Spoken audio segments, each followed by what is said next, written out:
Good evening, everyone. I am your host, Jason Myles, and welcome to another episode of Beyond the Red Zone. I don't know why I said it like a horror movie guy, but you know, I love that title. Anyway, this is our leftist sports show that we do here on TIR. Sometimes due to scheduling reasons, we can't always break the hot news, sports news, like I think we did our Super Bowl show a few weeks ago. That being said, it's going to be another great show.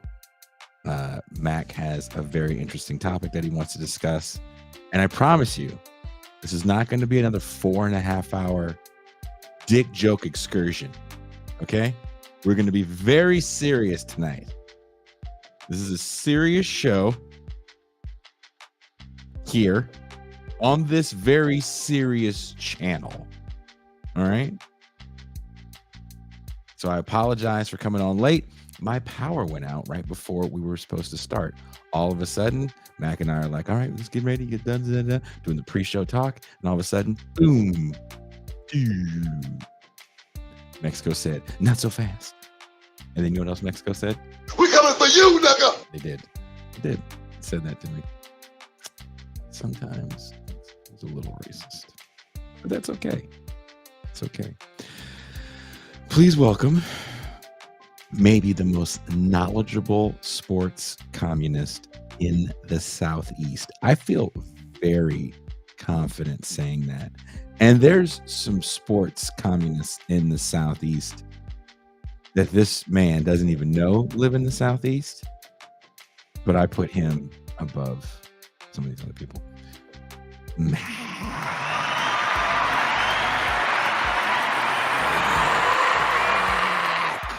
That is the nicest thing anybody said about me, and I almost teared up.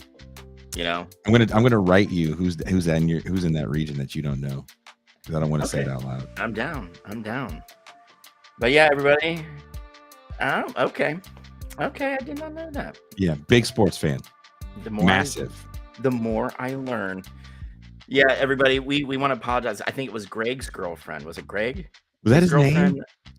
I can't remember. Like I could have swore it started with a G, but was it Greg or David? It was someone's girlfriend that was like, "Are these guys talking shit about their dicks again?" It was like, "Hey, lady, this dick joke holster." Listen, we know this is a professional channel. We are professionals. There's no fun under communism. You do fun, you get the wall. All right, so we're gonna keep this gulag. Get the gulag for the fun. That's right. You go to Fun Gulag, actually. It's set up like that really shitty. I'm just saying. It's Fun Gulag to the point like where that English guy set up Willy Wonka's thing and it was like a slide. And, like 2 trees. If I had the money, that's what my gulag would look like. It would look like the chocolate factory. Augustus Goop. Yeah. The Fulag. Somebody said the Fulag. Just pushing like.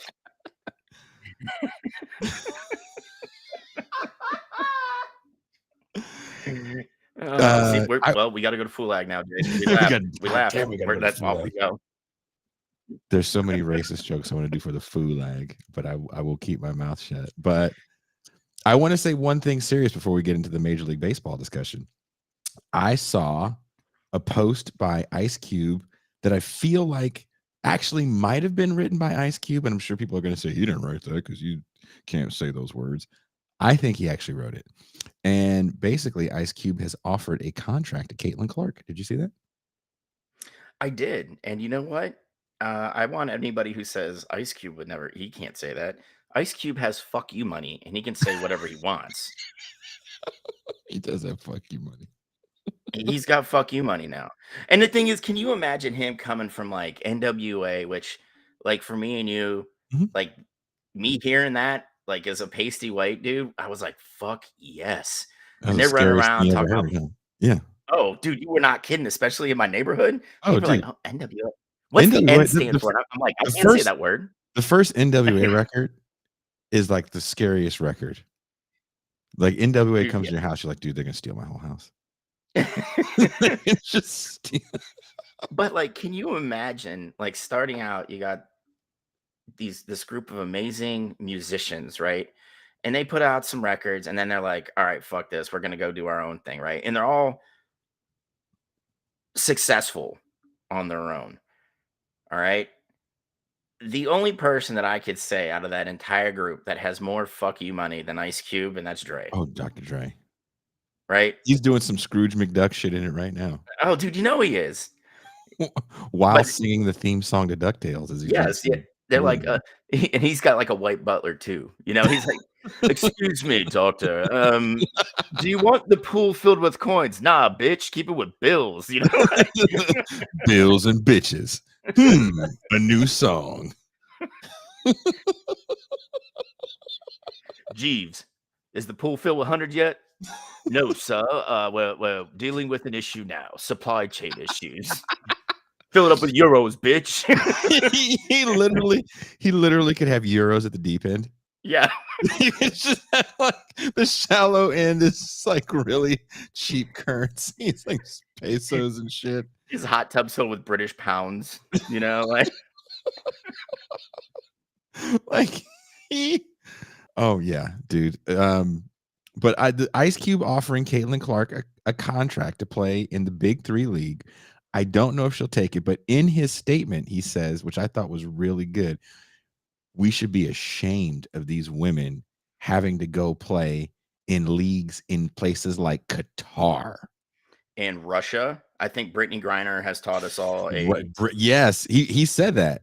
And I was like, say what you want about Ice Cube, and I will, and have, and will do again. But I have to give him all the props on this one because women's sports right now is front and center. Mainly basketball is front and center. Everybody's got their eyes on Caitlyn Clark. And the one and done model for men's basketball is a problem. People are still going to bet on the men's Final Four. Absolutely. It's still a gambling holiday. That being said, the way we love to see this woman just score, and that was the knock on the female game for so long. Who the hell wants to see these women post up and shoot jump shots? It's so boring. We want to see them take it to the hole. It's just layup practice. That's all it is. Layup practice. What has the NBA become with the star player, transformative player, Steph Curry, and the Warriors winning 3 championships from beyond the 3-point arc, right? Yep. So the women's game takes on a whole new dimension, and having her play in a league, I would love to get people's opinion if they think that it's a bad thing to have her go play in a men's league. But what then happens if she's even mildly successful? Off top, everybody's eyes are on the Big 3. The NBA is going to get pissed, and they're going to have to start integrating women into their game. Yeah, I mean, the thing is, I don't give a shit. Like even if the NBA, which let's all face it, everybody likes to give Adam Silver a lot of credit for a lot of things. He still works at the behest of a bunch of crusty old white dudes, right? So say Caitlyn goes and plays in the Big 3. Maybe Caitlyn and Angel Reese both do, right? Because I think if you're going to have one, you're going to have the other, because they're like the antagonist and protagonist for each other. And depending on honestly what color skin you have, you ascribe the label to whichever that you feel properly about, right? Like everybody likes to give Angel Reese about what happened, but dude, Angel Reese is every bit the baller that fucking Caitlyn Clark is, and she just plays a different position. Her game's a little different, right? But say they both, like Caitlyn goes in the Big 3 and just balls out, and the NBA pushes back on integration. But you know what I think that leads the NBA to actually fucking do is start investing money in the WNBA. Right? Because people forget that the Aces were one of ESPN's top draws last year. That's why they were on TV so much during the WNBA season. I didn't know that. Oh yeah. People like watching the Aces. The Las Vegas Aces are fun to watch because like they've got this amazing head coach, okay, who acts like a hard ass, but you can tell she gets along so well with her team. And they'll just sit on the bench, like dancing and cutting up in between like timeouts and stuff. And when she comes around, they just sit there like this, and they wait for her to pass, and they start dancing again. Coach sees it, but like it's a lot. It's a fun game day experience. Like I don't really enjoy Vegas, but I want to go and watch an Aces game. Like maybe I fucking go visit a buddy and I just make a day trip into LA and or into Vegas, freaking see the team play, maybe, pull a handle with $10 worth of quarters. Maybe I even win a couple $100. I don't know. But I did that one weekend. And won I think when I went home it was $3,300. That was the night that I had lost a bunch of money, and we were on the same $15 table as Method Man, and he spotted me some money. He spotted me $40 to double down. Yo, man, the meth. You see, I can see meth doing that, man. It was real, dude. We kicked with that dude for hours. It was a hell of fun. Dude, Vegas is a good time. Yeah, gambling wasn't my thing, man. Right, and honestly, it's because my luck is so bad.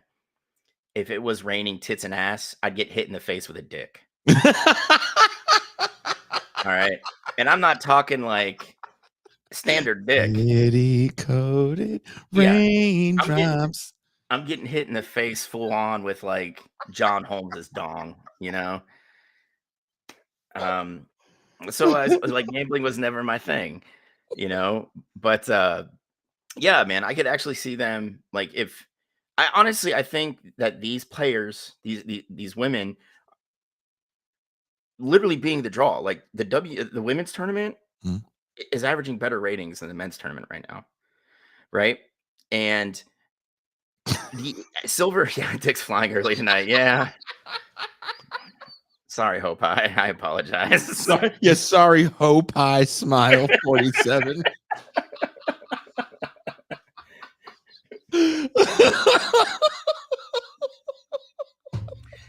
Here on Beyond the Red Zone, things just line up perfectly. And Hope High Smile throwing out Dick's flying early tonight. That's serendipitous. That's all I can say. It's very serendipitous. I believe Dicks can fly. Hit Mac in the face. Sorry. But I think these women are Adam Silver's got to be watching this and be like, fuck, man. Like because the NBA took it on the chin when Brittany Griner got arrested for some bullshit. And honestly, it was. Vladimir Putin wanted to make a point. Yes, he did. About American players and Americans in general, but focusing on an American athlete, a very well-known one. Yep. Right? So he locks her up because she had a fucking cannabis pod for a vape. And then sends her through the dumbest trial like of all time. You're going to go away 10 years. And they're talking about sending her to Siberia and shit. I'm like, holy fuck. Like that's ridiculous. But she went to play there because the paychecks in WNBA fucking suck. They're not comparable to the women's Euro League. So like I don't understand how Silver doesn't look at the NBA ownership that owns WNBA teams and say, hey man, now's the time. Like we cannot have a PR disaster. And it's a new revenue stream, right? Yeah. It's a revenue stream that they've been trying to get going for well over a decade now. And it finally, and I think, it rolls up from the high school and AAU divisions now. I have a niece who plays AAU ball. So, just parents are watching it. Their kids are watching it. It's an exciting game. Young girls stay on it, or just they stay on the team longer. So you can really, sink your teeth into following an athlete the way that we did 40 years ago. Yeah, I mean, and the thing is, I think social media is going to help that because, everybody, you guys have to remember Angel Reese transferred from Maryland to LSU, right? Like she didn't stay at Maryland, and I don't blame her. Maryland doesn't have like the most robust women's basketball program. And let's face it, it's Big Ten women's basketball, which outside of Iowa right now because of Caitlyn Clark. I mean, they don't have the biggest following. Like I follow Ohio State women's team because you're pretty solid. It's just I mean, I kind of feel bad because they kind of played my game, which was I was 5'8" and a point guard, but I thought I was a power forward, and it's just like you're not going to do that well for a long time. But SEC women's basketball, like that is a really, really, really quickly growing facet of SEC athletics. So like I get why you go down there, but you got to think, who's playing next season? Our favorite twins. One of those them. Twins, yeah. One of them. One sister transferred to TCU, so that's where she'll be playing next year. And I think she did that. Both of them decided they weren't going to play anymore. One wanted to play. I believe it's Hannah. I don't know which one specifically. Sorry, guys. But she started dating the tight end for the Dallas Cowboys and was like, I kind of still want to play, so I'm going to find a school close to Dallas, and TCU is it, but they bring eyeballs just from the internet. Yep. Right. I think, we've talked about this how many times, dude. These younger players coming out of high school, going into college, know how to brand themselves. And that is bringing people in. I mean, people just sit there and like shit on Livy Dunn, right? The gymnast at LSU. Yeah. Like she made like $4 million NIL last year. And I'm like, why would you shit on her? Because she's got like an Instagram following that's like 10, 15 million people. And you know what? Out of those 10, 15 million people, 3 million people watched the NCAA championships last year. The gymnastics championships. We talked about this last week on the show that the NIL has done for women's sports more than anything else could have done. Absolutely. And I was hoping the NIL would help out women's sports just from the standpoint of, now you can get paid in college to do clinics. Now you can get paid in college to do your social media stuff. I had no idea about women's. I told you I still can't remember the girl's name, and people have been sending me messages. Is this her? Is this her? I'm like, God, how many is there? It's not her. It's all the images I've seen are not the one that I'm thinking of. But again, circling back to the original point, props to Ice Cube. Excited to see what Caitlyn Clark does. Excited to see what the WNBA is able to offer, because I think Ice Cube is willing to mortgage the house for this one and pay her an obscene amount of money. Yeah, I mean, the thing is, to shake things up. You got to think the big three. The first year they did it, the winning team, I think they got to split like $120K. By year 3, it was $1 million. Right? Like people watch it. And people forget, like when you talk about like the Drew League, that's televised now. Like LeBron James played in the Drew League last year. Damn. Like that's, the Drew League was always famous for the people that could play the game, but a lot of them were college washouts because they couldn't stay academically eligible, or just guys who couldn't get into college to begin with, kind of like high school legend type things. But when you've got pros coming in and like, yo, let me get on a team, and they have a pretty robust,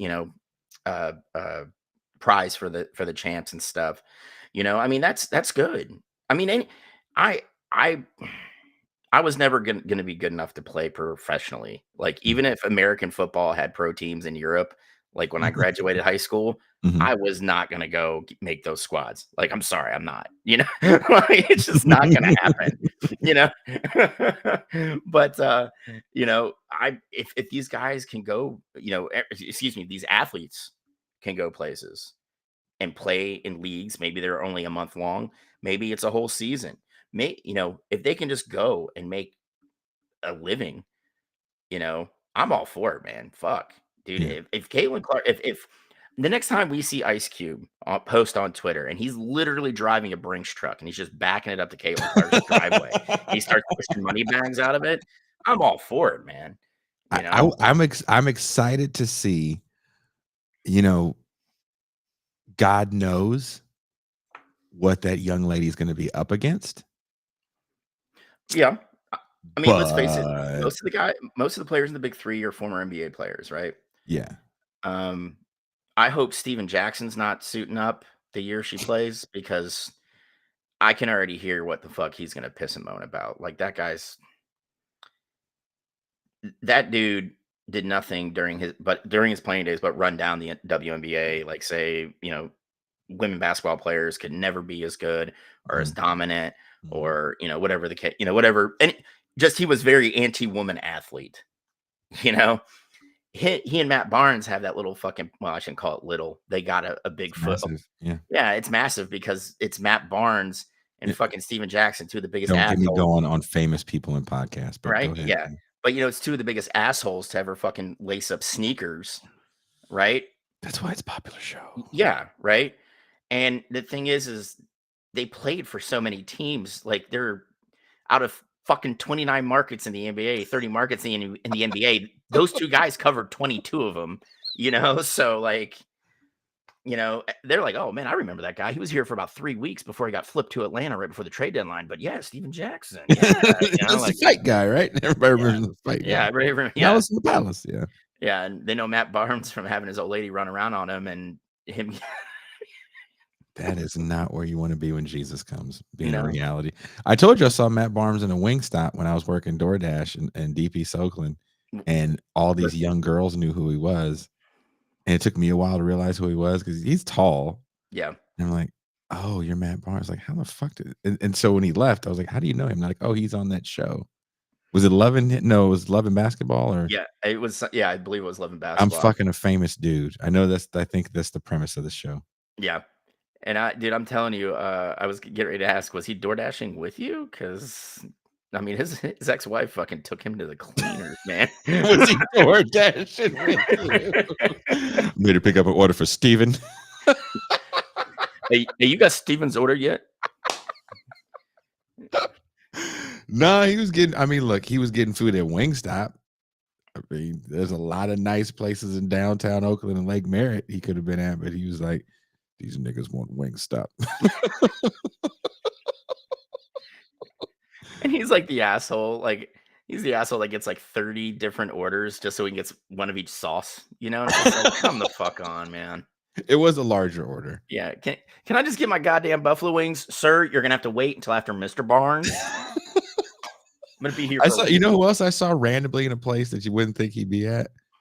I think it was my son's 3rd birthday. And I don't know if you have these where you're from, they're called the Jungle. And it was like a play jungle for kids, it's like the timed thing. And then yeah, we have something like that. Yeah. Paul Pierce had just walked in. But I guess he was because he's from LA, right? Yeah. And I think he had some family in the Bay, and he had a little bitty present with him. We were like, "Damn, Paul Pierce." He only got that little nigga one outfit. What you don't understand is that was a Rolex. Okay. You get that little kid one Sean John outfit. That's. Hey, Paul, how much did you make in your playing career? Shit, nigga, we was all expecting you to bring a card with some cash in it. You got a Sean John outfit with a little bow tie. Bro, he's got it in a like a gift bag, and he pulls it out. The Target receipt falls out. It like, just falls out. No, the Marshall's receipt falls out. It's fucked up, Paul Pierce. Paul, I thought I knew you. Yeah, you knew playing ball me, but you didn't know bad investment, Paul. Okay? Paying for this lifestyle, man, is a whole different Paul. You wanted to talk about Major League Baseball and the Players Association. Dude, yeah, this thing's kind of thrown me off, right? Because there was a lockout in 2021 that lasted 99 days, right? And it's the second longest, and I didn't know this until I looked it up. The second longest lockout or strike in Major League Baseball history, behind the strike that killed the World Series in '94. Okay, so they hard negotiating process with Major League Baseball and the owners. But Tony Clark is the president of the MLBPA. He's a former first baseman. He played for the Tigers, the Diamondbacks, and the Mets. His number 2, right, is Deputy Director Bruce Meyer. Okay. Mhm. And Meyer is like hardcore, like been with the MLBPA forever. He was there with the prior league head or union head. He's been there a long time, and he's also been on some like worked for some other unions that went through like really difficult bargaining sessions, right? So they knock out their bargaining. No games are canceled, right, going into the 22 season, and we think everything's all fine and dandy, right? Well, this week, this cat named Harry Marino, who is 33 years old, he's a 33-year-old attorney. And why some of you might have heard him, he was the guy who started advocates for minor leaguers and helped them unionize when Major League Baseball kind of railroaded minor league baseball into accepting this new deal where 43 minor league baseball teams were eliminated. Mm-hmm. Right? So he works to get them unionized, and then they merged with the MLBPA. So minor leaguers and major leaguers are under one union now. And they made this 72-seat executive committee that minor league players get 34 seats on. Mm-hmm. So, like, the minor leaguers have a bit of say in what's going on, which I think is good, Mm-hmm. right? Now, I'm going to tell you what I find kind of weird is my union steward on my single A team is 21 years old, but that's neither here nor there. Okay. Like that dude's figuring out, whoa, man, like my balance is like negative. What's that mean? You overdrew your account. Huh?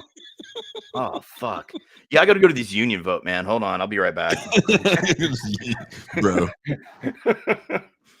But there's some chirping going on where they want Meyer relieved of his duties and replaced with Harry Marino, the 33-year-old attorney who has a lot of pull with the minor leaguers, but not so much with the major leaguers. So there's this back and forth through the media for the past week. And I'm sitting there watching it because you guys have to realize the MLBPA is probably the most powerful union in the country, right? Mm-hmm. What sport has the highest salaries? Major League Baseball. What sport has the longest contracts? Major League Baseball. Guaranteed contracts. Yeah. Oh, yeah, yeah. What sport has no salary cap? Major League Baseball. Right? And what I went digging and I thought it was weird is that a lot of the big names in free agency this year were Scott Boras clients. And I know everybody knows Scott Boras. Maybe you don't know, he has clients in a lot of different sports, but he focuses on baseball. That's his bread and butter, right? Isn't he the agent they base the character in Jerry Maguire. Jerry Maguire, thank you. I was going to Show Me the Money movie. Yep. Hey, Cuba Gooding Jr. was in it. That's all I remember out of it, really. All I remember is Show Me the Money.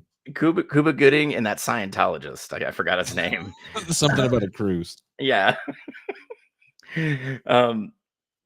But Boris's clients, these are big names: Matt Chapman, Blake Snell, Cody Bellinger, right? Mm-hmm. These guys were expected to sign like 10, 12-year contracts, 350 million. Well, Snell and Chapman essentially took 1-year deals. Like literally, they're 3-year contracts, but there's opt-outs after every year. Mm-hmm. Right. So these guys can hit free agency again next year. Maybe they had a better season, But a lot of people are saying Scott Boras went with some of his big name players and went to the minor leaguers. And we're like, listen, the union isn't working for you because look at Matt Chapman, right? Gold Glove third baseman, fucking rakes at the plate. He only got a 1-year deal. What do you think is going to happen to you when you make the majors? Right? And when you're telling a bunch of 19, 20, 21-year-old kids this shit, what do you think they're doing? Oh, fuck, dude. Yeah, man. Right? And then on top of that, when you look at almost every Major League Baseball team but one has what they call South American scouting. So they have full-time like clinics in the DR, Venezuela, like baseball hotbeds, Puerto Rico. A lot of these dudes are signed at like 16 years old. Yep. They don't speak English. They have little to no representation. And sometimes you even have what they call bagmen who represent these players and take whatever bonus they get. Like, it could be like $160,000 to sign this contract. The bagman walks away with like $110,000 of it. Mm-hmm. Right. So, you know, collective bargaining in English when you're a non-English speaker probably really fucking sucks. So, they're saying that these agents are allegedly, because I don't want to get sued, allegedly were really conspiring with younger players using Boris as clients as an example of how they're not going to get paid. The union and the league are working against you to make sure you don't get big money deals, right? Mhm. So they tried. I mean, they did. They were doing kind of like the backroom thing, like, Mhm. hey man, Meyer really fucked us. We should probably try and get him the fuck out of here, right? And it would take a vote on the executive committee of I think it's like they said 70% to remove Meyer, but then Tony Clark has a veto over that essentially. And Clark has Meyer's back, no matter what. Like he's like, this is my dude. This is my number two, like um but like I read this rebuttal that Meyer wrote in like the Players Gazette, and it was very well written. I was honestly surprised because I read a lot of shit in the Players Gazette, and I'm like, dude, you did not write that. Like Mhm. you did not. Um, but no, it's been kind of crazy to watch this unfold, to see how the most powerful union in the country is having kind of this kind of infighting. And I think this is going to lead into something really negative at the end of this collective bargaining agreement. Is how are you going to maybe placate's not the right word, but how do you accommodate younger players and make them feel safe that, hey, if you are major league worthy and you get there, you're going to get that big money deal, right? Because we've seen just player salaries explode for the stars, but those your middle of the road guys, maybe guys who had a good few years and now they're like the scrappy veteran you keep on a roster, their pay is not going up, So I mean, there's going to have to be some negotiating done to maybe institute like a higher league minimum, or if you've got 10-year service time, you're automatically guaranteed X amount of dollars a year when you sign your contract and pass your physical, something like that. Mhm. But what I was really surprised about was a lot of the players are bitching about the deferred money contracts, especially Otani's. Because you guys saw the giant contract. You saw $700 million, right? Mhm. You know how much it counts against the spending threshold for the Dodgers this year? Like nothing, right? $2 million. Yeah. Does he have most of it deferred for the end? Out of $700 million, $530 million is deferred until after the end of the contract Why did he do that again? to to Taxes? give to give financial flexibility to the Dodgers to make sure that they are the Dodgers, and they have the big names and spend the money and keep him in contention for the duration of that contract. Because the Angels were supposed to do that, and they sure in the fuck didn't do that. Like Artie Moreno, if you see him down there, Jason, because he lives in Mexico. Does he? Yeah, he's the guy who started the main Mexican telecom. That's why he's got fucking money, right? If you see him down there, you need to just open hand smack him. And when he asks you why, you just point at him and go, "You know why? You wasted 6 years of Shohei Ohtani's career." And he might be the best baseball player ever. Ever. I mean, it's In getting the hard. modern era, yeah. Yeah, it's getting hard to argue that, So, um, but yeah, the deferred contracts are a big sticking point with a lot of like those middle of the road players, because um, these deferred contracts give you flexibility now, but it's kind of like you're robbing Peter to pay Paul, Mhm. because that deferred money, portions of it still count against your spending threshold, right? And Mhm. with Major League Baseball, it doesn't have a salary cap. It has a spending threshold that if you break it, um, you pay into essentially a pot that gets distributed amongst lower revenue teams. Mhm. And over the last probably 10 or 15 years, there's only been 5 teams that pay into it: Mets, Yankees, Red Sox, Dodgers, occasionally the Giants.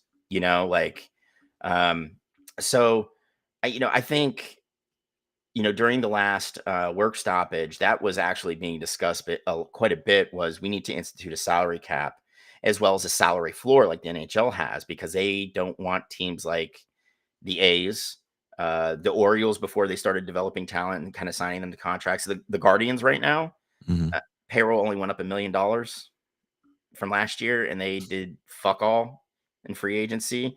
You know, they want teams to have the money they get through the TV contracts and all that stuff and revenue sharing. They want that put back in the team, you know? So like increase your payroll. Let's like try and win it, you know, all that, you know.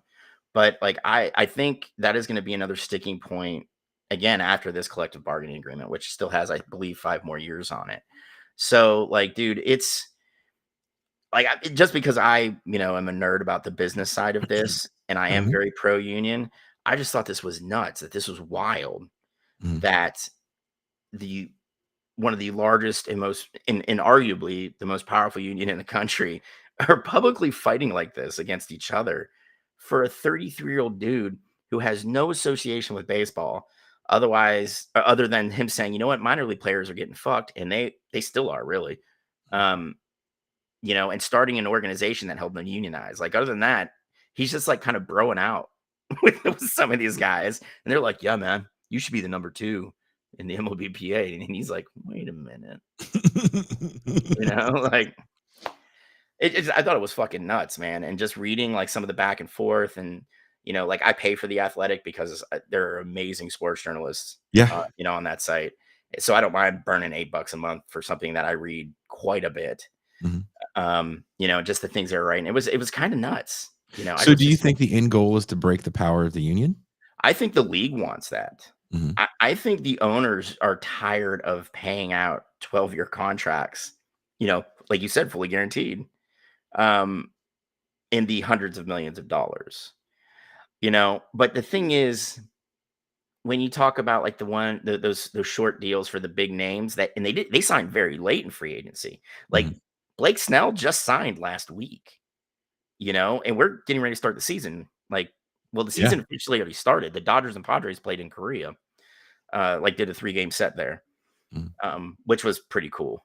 The Koreans really roll out the red carpet for any kind of baseball. I love it. But you know, collusion is such a dirty term because Major League Baseball owners only got busted for it once. And while it was 28 owners that didn't, who was the guy that served the suspension time? Anybody? Who was the owner? I don't remember. George Steinbrenner. That's right.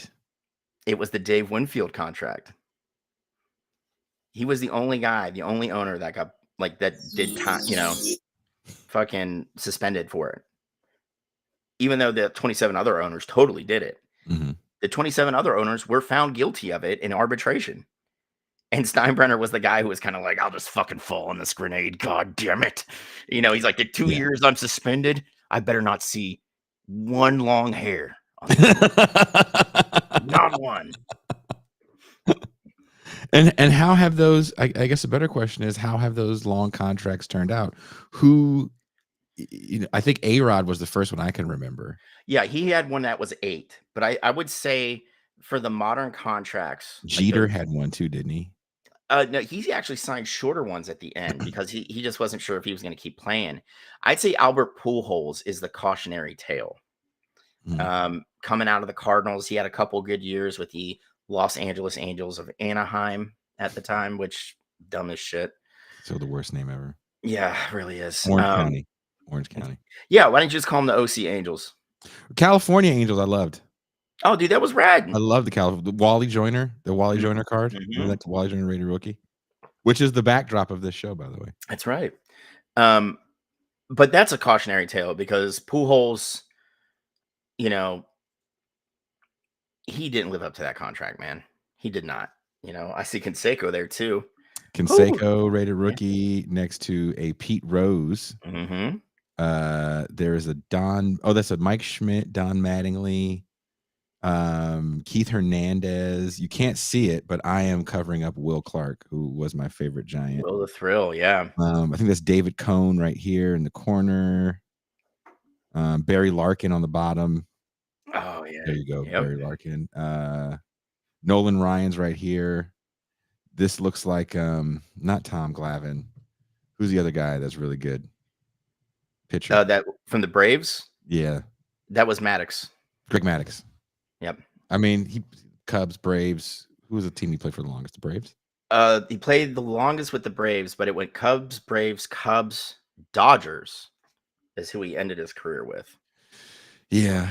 I mean, Oral Hershiser ended his career with the Giants, and that was very forgettable. Well, his best years, I'm sorry, were with Cleveland. He helped rebuild. I'm sure his championship ring with the Dodgers would beg to differ. Well, I mean, the thing is, he had like that dominant stretch in LA, and then the injuries hit him. And when they released him, he was just like an afterthought signing in Cleveland. And he and Dennis Martinez, remember, from Montreal. Martinez, nasty curveball. God, that man had a nasty curveball. Yes. Those two really spearheaded the renaissance of Cleveland in the mid 90s. You know, when Greg Swindell. Well, Swindell at that point was moved to San Diego, and his last year in Cleveland already by then? 93. Hershiser and Martinez got there in 94, right as we're going into the strike year. And then in 95, you know, is when we had that amazing, you know, run in the 144 game season where I think Cleveland ripped off like a stupid amount of wins. It was like 105, just dominated the AL. And then we ran into the buzzsaw. That was the fucking Braves in the World Series. Ugh. Fuck you, David Justice.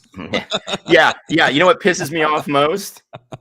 They win the series in 95, and then we flip Kenny Lofton for Dave Justice. And I'm like, oh, you brought this fuck here? Ugh. And what do you get out of that, Dave Justice? I mean, he gave us a couple good years. Helped us get to the series in 97. But that turned into a shit show, losing it in extra innings, game 7 against the fucking Now I'm just pissed off. I made you think about baseball you totally forgot about.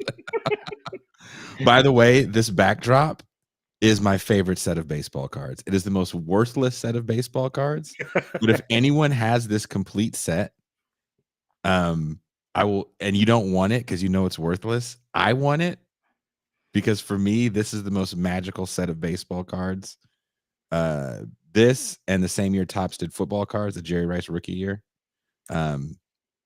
This is when I start getting into card collecting, like serious. When my dad was taking me like conventions and stuff, when those things were in hotel lobbies. So if you have this set, we got Jason's OnlyFans up. He'll give you the code to get 75% off because we can't give you 100. OnlyFans needs their cut, but you can have 75% off for 3 months. And it's just me doing cooking videos with Bing Bang out. Yeah. But the camera's on his feet. So I'm sure someone would love that. And I'm frying bacon at the same time. So you can just hear me go, just sound like a Michael Jackson overdub take.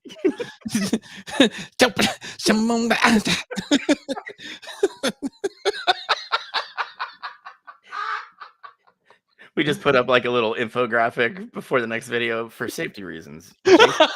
Jason's wearing a merkin to make sure the Franks and Beans are making sure his dinghy doesn't look like Freddy Krueger's face when this shit is over. Doesn't look like Deadpool's back.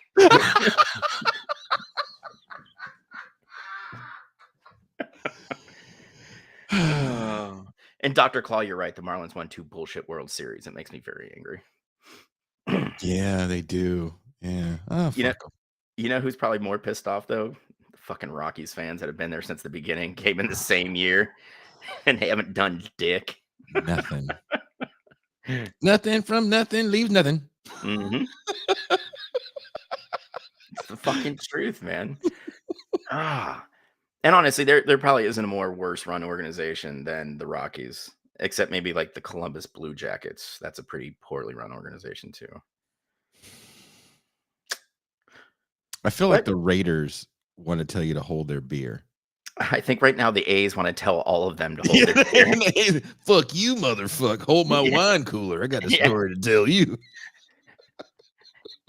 He's like, I like how the owner of the fucking A's is like, listen, guys, we're cutting payroll 30%, but you will get a $20 gift card to all Gap stores because he's I do giving own everybody In-N-Out gift. Like, Yeah. dude, they just closed it. Ooh, you're gonna have to go to Hayward, my man.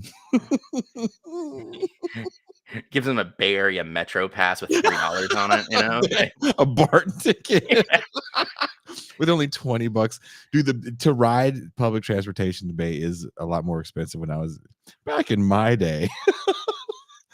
When I was coming up, even as a senior in high school, and I lived at an end stop in Richmond, California. To go from Richmond, California to downtown San Francisco, round trip was $4. Dude, see, that's why like my family is because like in the last year I've had to like get a control arm fixed on my car. Literally, I had to buy 8 new tires this past year. Um, and I've had to replace the CPU. So all told, I've probably spent like $4,000, you know? Mhm. And I'm like, I just wish I lived in a place where I could take the bus, you know? Yeah, And yeah. my family's like, why? You know how un-American that is? And I'm like, exactly. One, hence some of its appeal. I And mean, two, that's fucking bread and butter America. That's why we have public transportation. It's not like it's a commie fucking plot to take over the urban core of but I mean, the like, cities. the thing is, like highway construction and vehicles are, Interstate construction, yeah. are just freaking. That's all driven by lobbyists that hate trains and buses. Like it's exactly Dude, what it's when you fucking go is. to and you've been to enough foreign countries to know, when you go to a foreign country where public transportation works mildly well, you're like, dude, fuck the States. Yeah. Yeah. Mac shilling for big bus. They said Mac and shilling. PMC, you're goddamn right. Well, we said we're gonna before we go because we don't have a lot of time. Yeah, We have no time for all everybody, the dick jokes.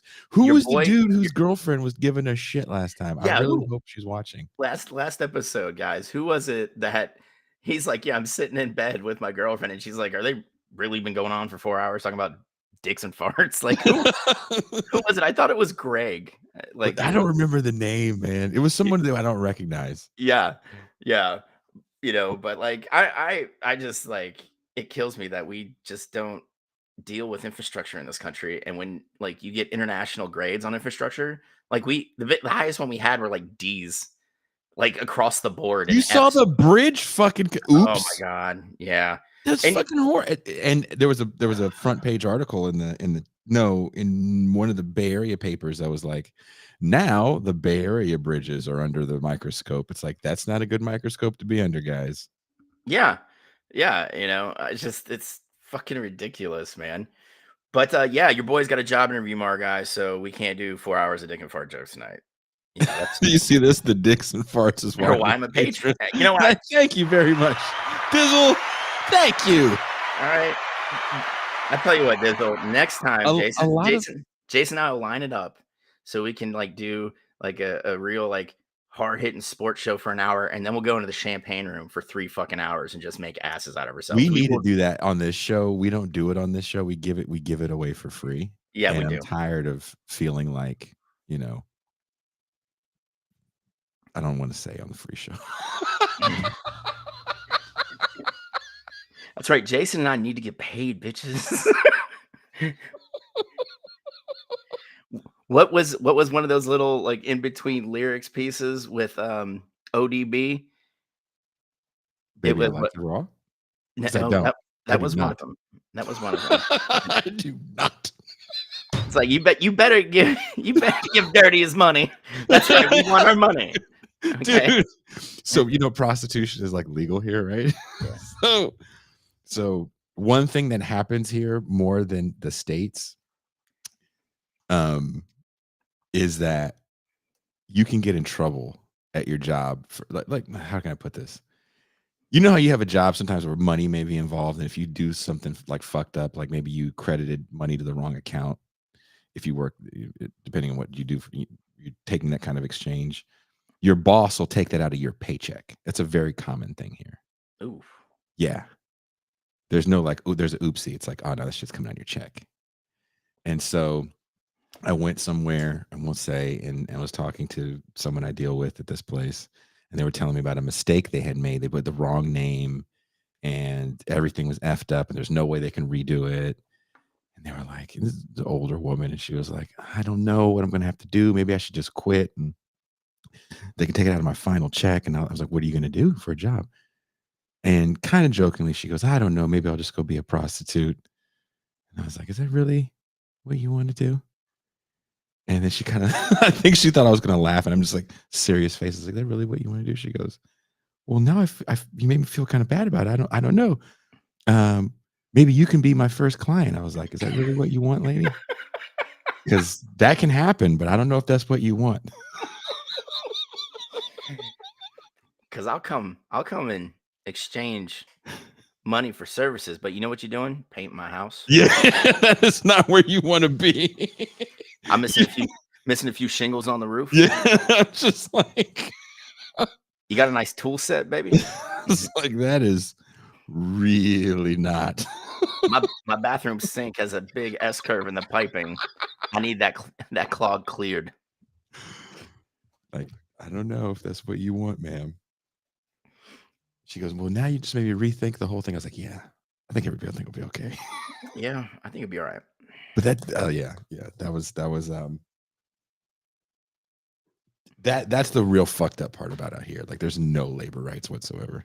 Oh, dude, and the thing is, every president that's tried has just run headlong into a U.S. backed like lobbying firm that hired a bunch of like ruffians to ruffians. Well, AMLO was able to double the minimum wage, I think, and he added a bunch of vacation days. But as far as like enforcing stuff, yeah, there's just not enough bureaucratic power to enforce things. So a lot of people get paid under the table. So, you know, you're going to lose certain rights right there. So yeah. I don't want to make this whole show about, you know, labor laws in the Baja region of Mexico. But it's not. That's actually you got a cop gun, baby. Yeah. I love that. Hey, lady, ever pull a transmission?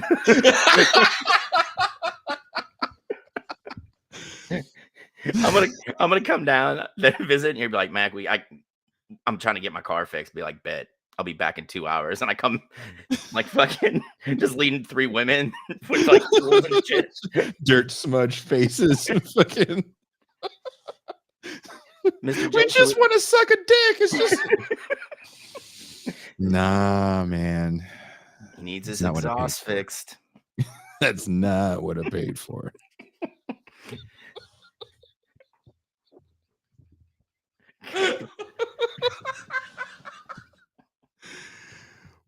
I'd be like the worst trick ever. This ain't Home Depot. This is a house of pussy. Get the fuck out of here.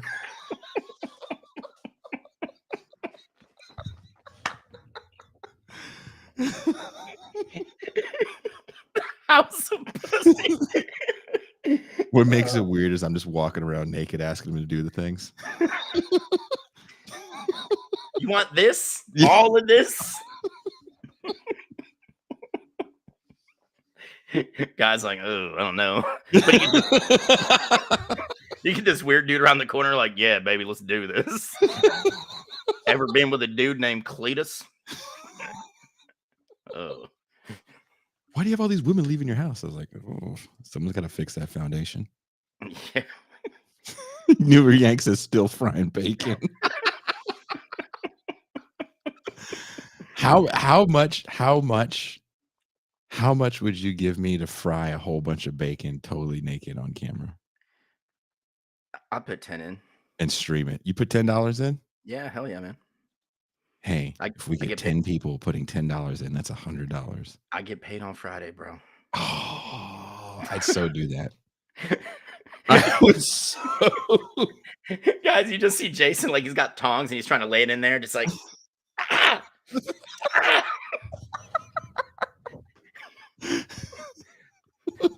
Mac, why does this hurt so bad? Toussaint's just holding the camera, just crying. Jason, I didn't sign up for this. You said serious journalism. Yeah, you're fucking jotting this down, right? The decline of Left media. That's right. I'm writing that article too. Like this is. I just like I put like a still from you frying bacon, like trying to cover a nipple that's already been burned 6 times. Opening sentence. Ving Rhames and Baby Boy style drinking juice. That's what I'm talking about, dude. How awesome would that be? You just do that and be like, my opening line would be, because of late stage capitalism, this is what communists are forced to do to make a living. There's just one tear rolling down my cheek. Like Denzel in Glory, but instead of the whips, it's the bacon in my balls.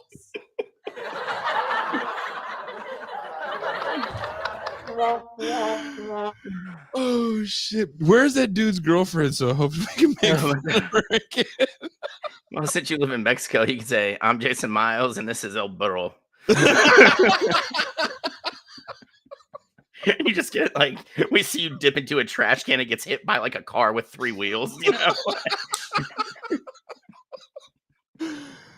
That's the only way I would ever blow up. You want to hear something really funny? Before we go on air, before my power went out, I got a message from someone that is a repeat guest on this show. I won't say who, and they got recognized by like this powerful dude in Hollywood. This dude was like, "Hey, you're so and so. I know you from TIR." I was like, "No shit." And he's like, the guy wants me to be one of the what do you call him? A specialist for certain things. I won't get too into it, but bro, I was like, that's hella fucking dope. And then another person he meets goes, "Oh, aren't you, so and so?" He's like, "Yeah." He goes, "I know you from TIR." And they got in a whole fucking conversation about DEI. So we're influencing left spaces, Mac. Powerful people trying to break the neoliberal order. It's almost time for us, Jason. The reason they haven't reached out yet is because we lean too much into the dick and fart joke. Like they both seem really intelligent, like they know what they're talking about, but I'm afraid that we start talking about, the failings of capitalism, someone's gonna yell out "dick," and then Jason and Mac are gonna be like, "Oh man, yo, who's got the bacon?" The Benny Hill music plays. You got like tearaways on. It's just like Toussaint pulls out like a one range little thing we plug in, and you get the bacon out. It's like, here we go. And that's how you blow up. And the next thing you know, we all fucking are no longer in debt. That's right, Jason. Well, PMC already threw in $10 for the naked.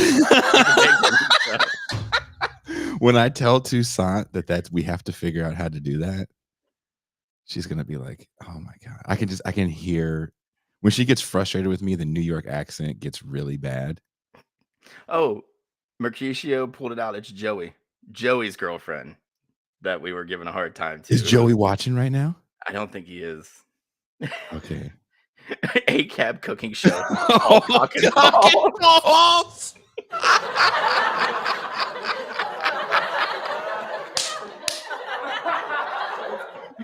Fuck yeah! Hey, you get hey, Nuri. Fuck Jesus Christ. Hey, god damn it. I can't work this thing. Dude, Nuri, we're taking Nuri. A cab. Nuri, you just got this, Nuri. Here it comes! Oh my God!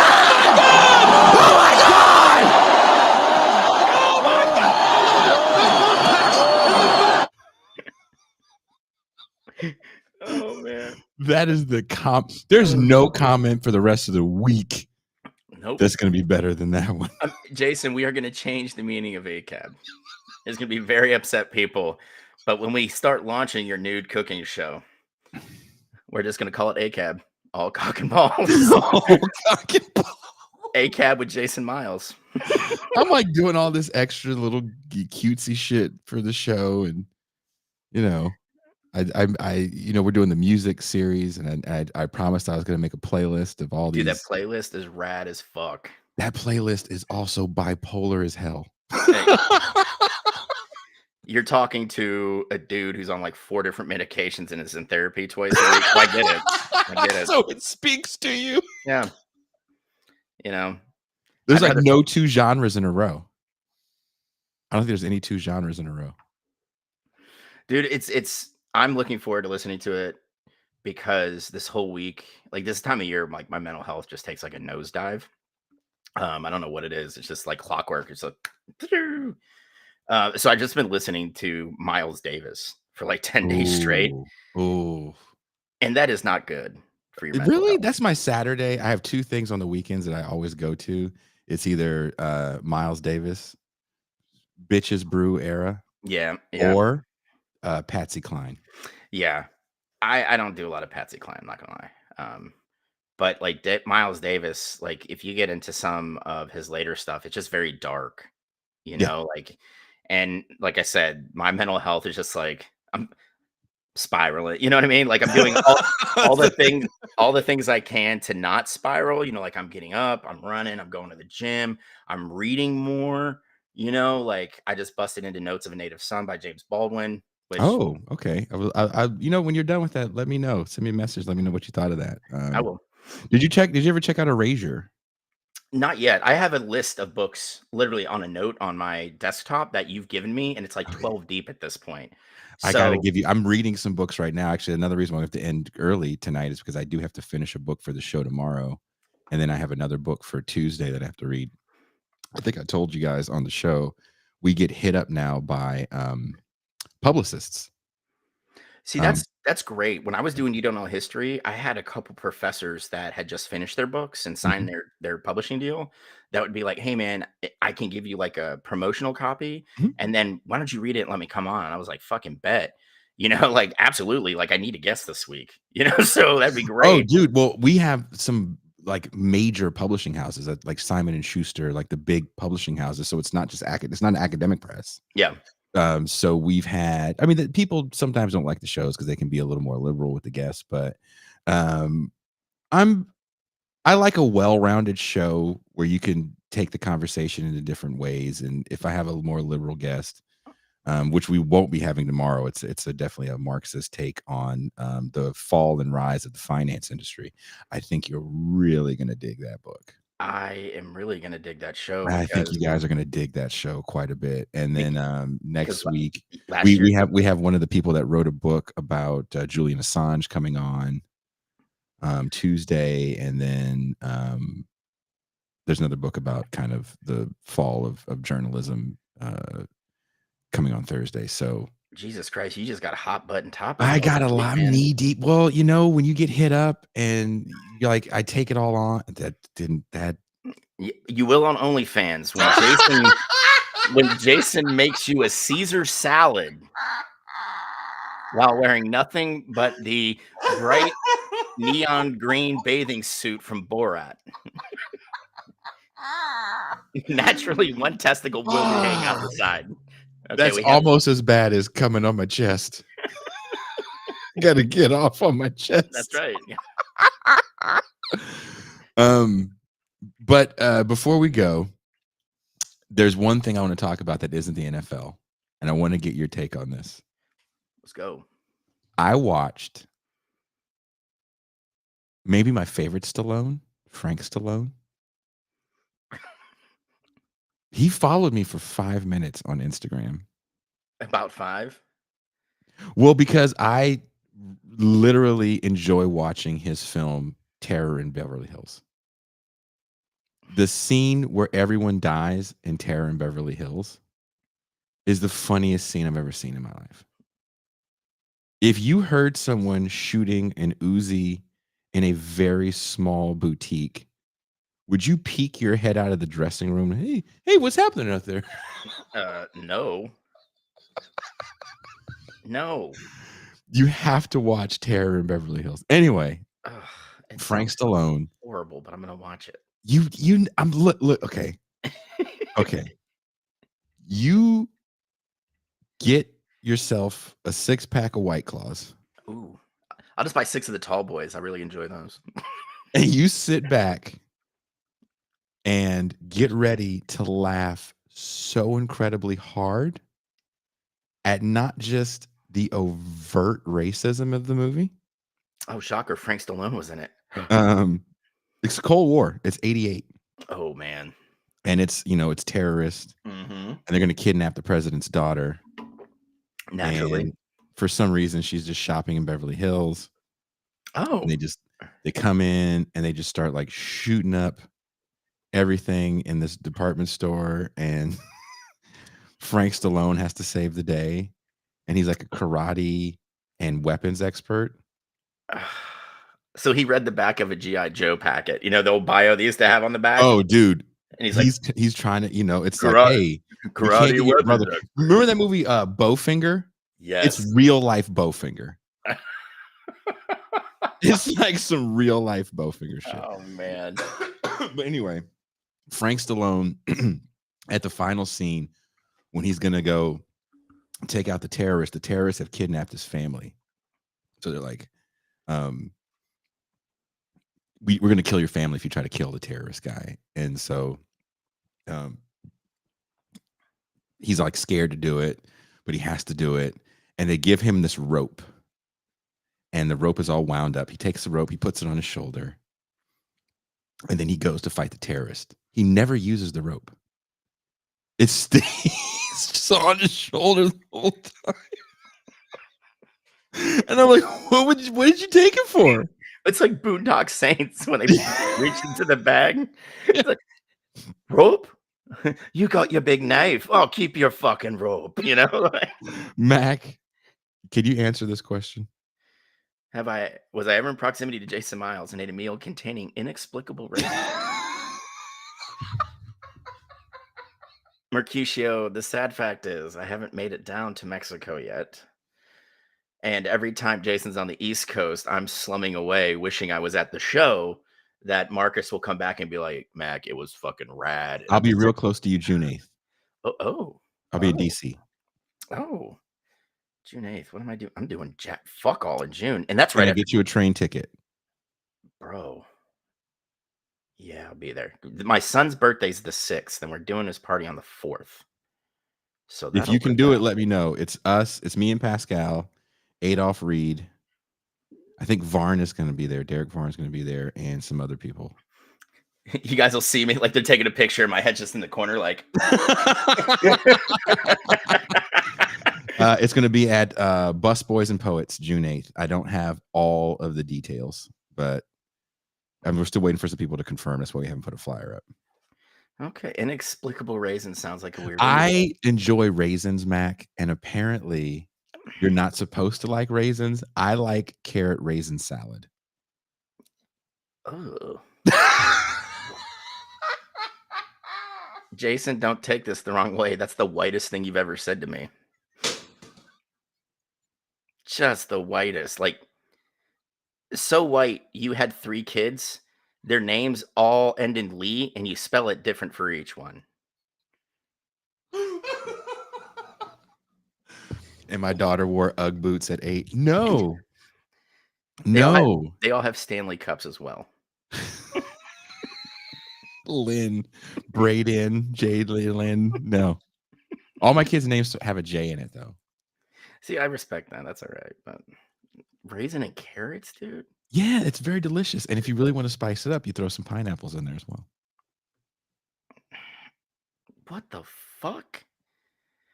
You have a palate, my friend. I was telling this to a lady friend of mine, and she laughed really hard, or I laughed really hard, and then she got quiet, and she goes, "Wait, you do what?" I was like, "Oh, I ran out of raisins, and I thought I had bought raisins, and I had prunes, so I had these prunes here, and I wanted to make the carrot raisin salad, so I used prunes instead." And she paused, and she goes, "And we fucked."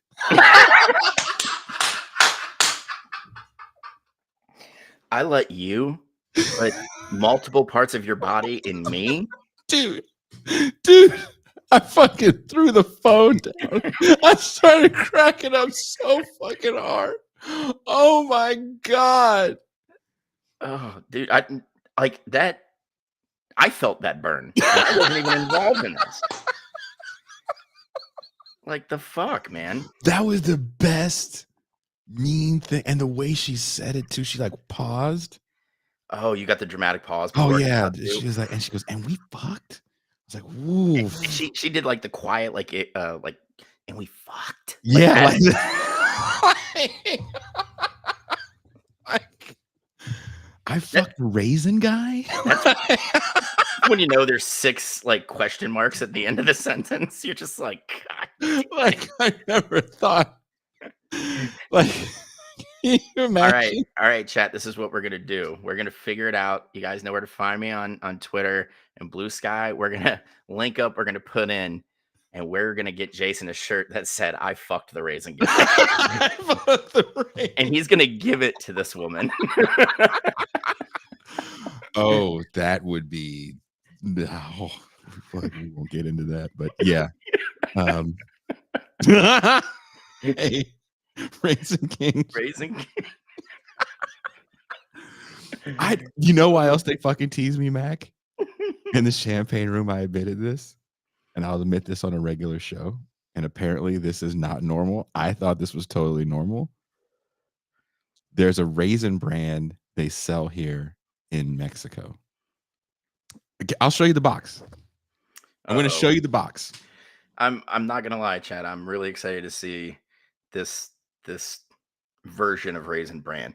I mean, in defense of Mexico, it probably is made with real dried grapes that become raisins rather than whatever they put in American Raisin Bran, which is not a raisin. But you know, I'm interested to see how this looks.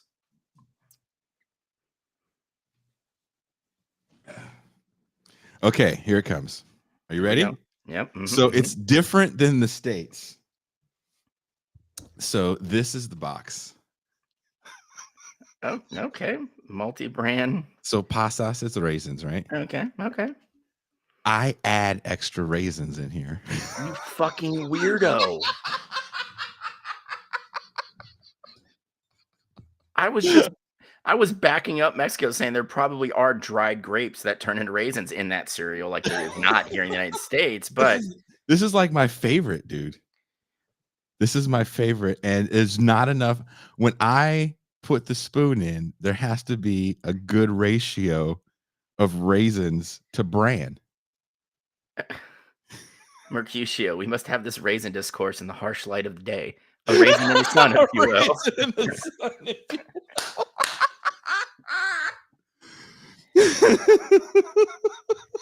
Jason is obviously some sort of raisin.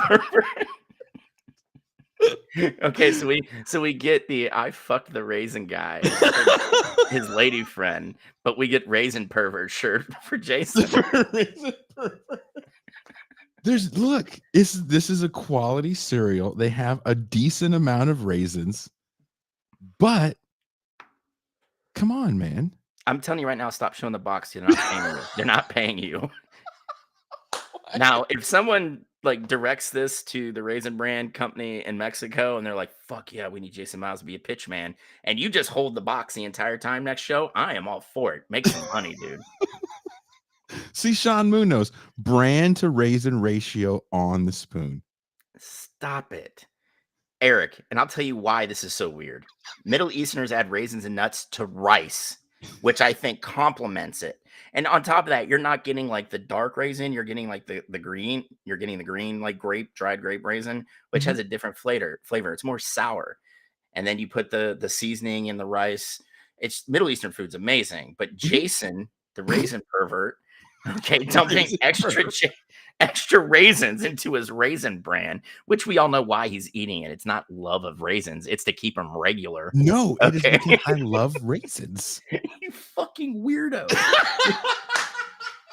I just love raisins. What is wrong? I only put raisins in these. What is wrong with raisins?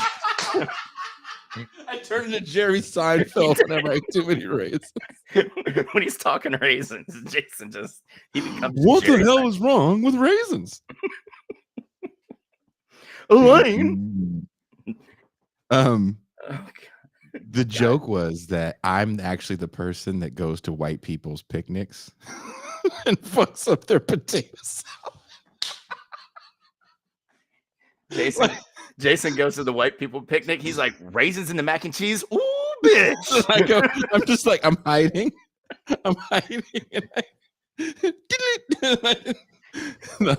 Martha, did you fucking put raisins in the potato salad? You know, this is great, but there's not enough. And you just see him pull out a little box. And then they look at me and I just go, ching.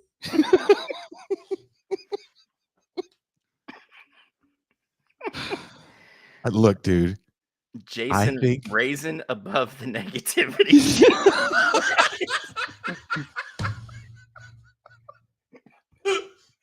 I don't know why you guys have such a big deal with carrot raisin salad. You know why they fucked? You know why they were even more mad, Mac? Because people apparently people had never heard of it, and they were like, "Wait a minute, this has mayo in it." I'm like, "Yeah, that's what puts it all together." Mayo. Okay, dude. I've eaten mayo once in my entire life. I was 24 years old. Oh, you're missing out. And this guy smoked a brisket and he slices it up, and we're having biscuits or brisket sliders. And I'm fucking pumped for this. I'm like, yeah, brisket. And I see him slather the top bun with mayo. And I'm like, that can be very delicious. And I was like, I'm going to eat it because this dude has been up for 16 hours, low and slow with this brisket. It looks amazing. And there's still enough left where I could probably sneak just some brisket. And I put it all together, and it's got like this habanero cheese on it. So there's some meat to it. And there you season the protein really well. And then there's a little bit of barbecue sauce on the bottom bun. And I'm like, here I go. And I bit into it. And I pulled away, Jason. And I'm chewing that first bite. And it's just this slime that's all over my mouth. And I'm like, oh my gosh. I was like, what the fuck is mayo made out of? And I was like, is it just like fat? No, it's. I was like, this is disgusting.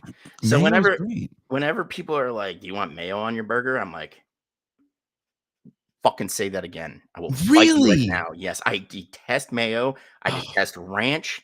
I don't like white condiments. Jesus, you are the original black nationalist.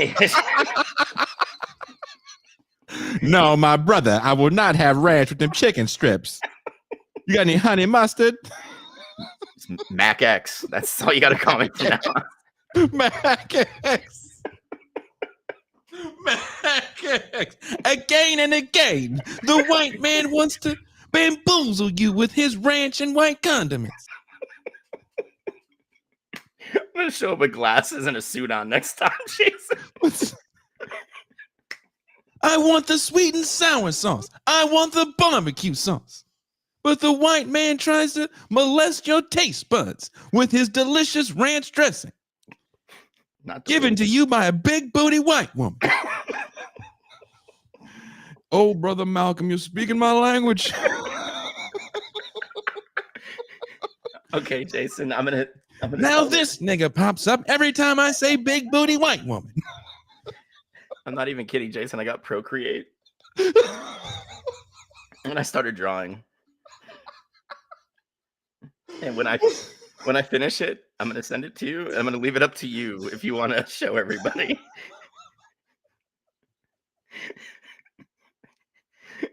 It could very well lead to me getting shot, and I understand that at this point. But with it being the running joke, you just gotta let it go. That's right.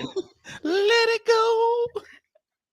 go. Just picture Dr. King in a suit standing there, resolute, hand in here, and he looks over his shoulder, and I got a white woman in a sundress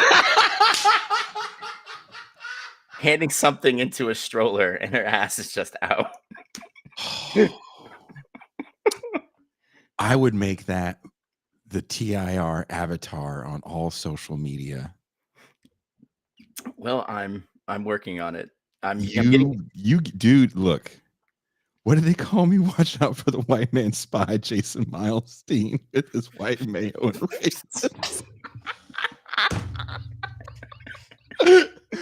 I hope you guys are enjoying the cancellation. This is why I can't get on black shows. They're like, oh, not that nigga. Like,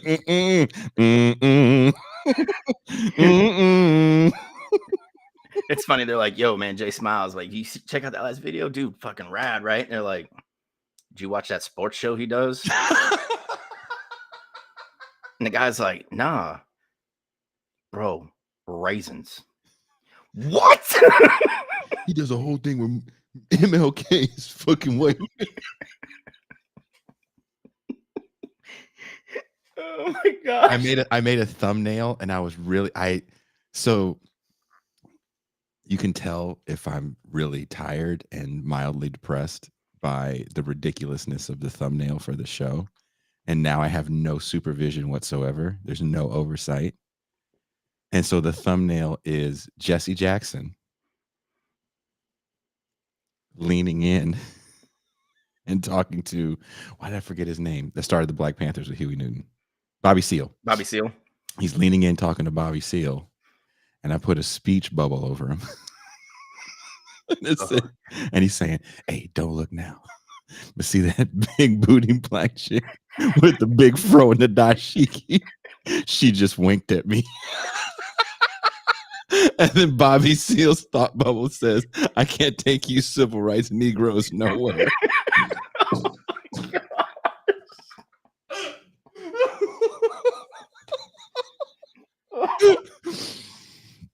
I really did that.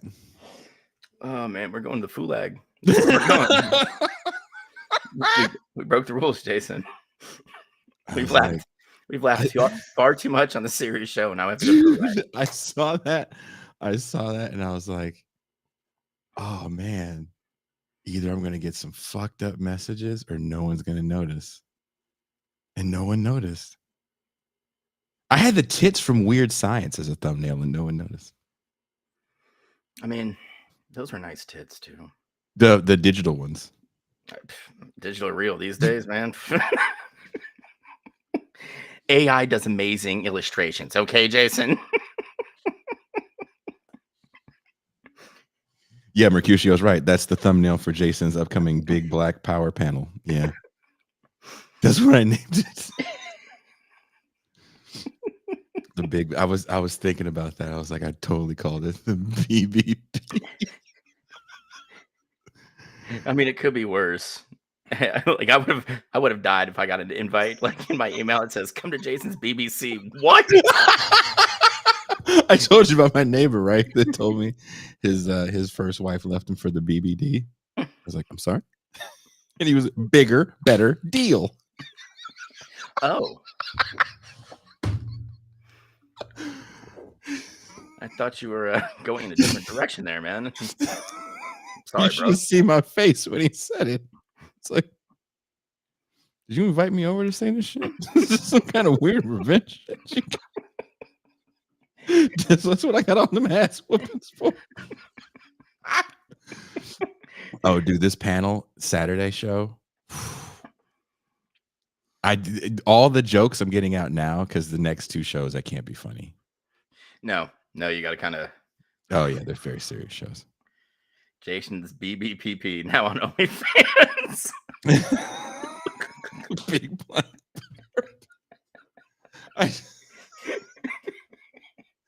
There were so many different ways I was going to go with that picture.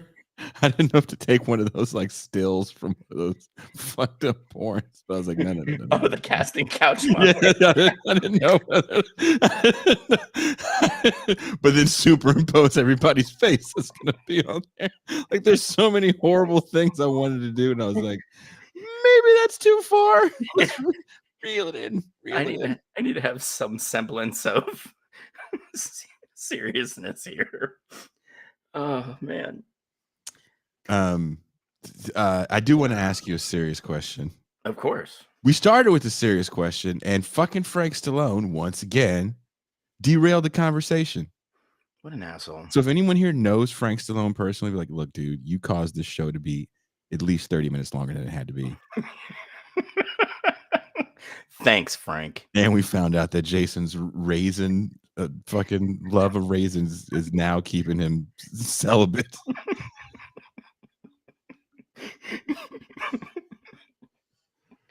It's gonna be funny when we get her the shirt and you give it to her, and she kind of like is like, eh, and then like something happens, you guys split up, but then like we see an Instagram post of her wearing it, like with all her friends, and she's just It's just a picture of me eating carrot raisin salad.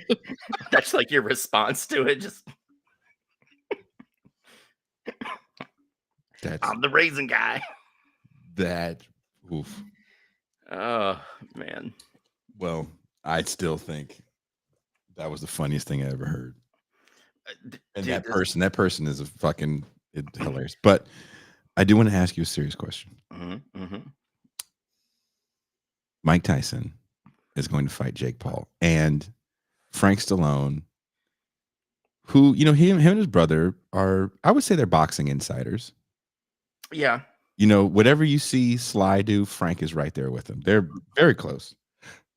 And well, Frank's got to make sure he still eats 3 times a day. Fucked up. He's got gold platinum records. Okay. There are a lot of bands that have some gold platinum records that are now living in their mom's basement. That's so true. You know how many people that like work doors at LA with platinum records? But just saying. I know a guy who fucking won an Emmy, and he's a bouncer at a bar I go to all the time.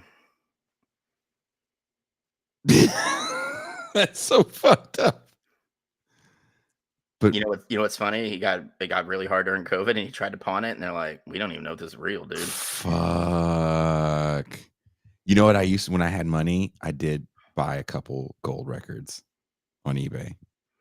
I mean, that would be like a cool thing to have, but like after, like I just feel horrible when you look at how some of these like actors, actresses, you know, recording artists and athletes, when the good times are gone and they didn't manage their funds well, and they're auctioning off all this shit like that. For me, it'd be like one part of me is just like, fuck yeah, that'd be so cool to have, and I'm like, that's like stealing from a corpse, man. Like there's a darkness to it. I mean, I ended up trading it for these, but it was a Motley Crue. Was it Motley Crue? I think it was a Girls gold cassette. And it's not band members all the time that do it. Sometimes it's like executives. Everybody gets, like, you know, the same thing with like Super Bowl rings, championship rings. You can find a lot of that stuff. Yeah, well, you know what the shitty thing is? When the Cubs won in 2016, they got everybody a ring, but the support staff for the team, they made them give them back. That's fucked up.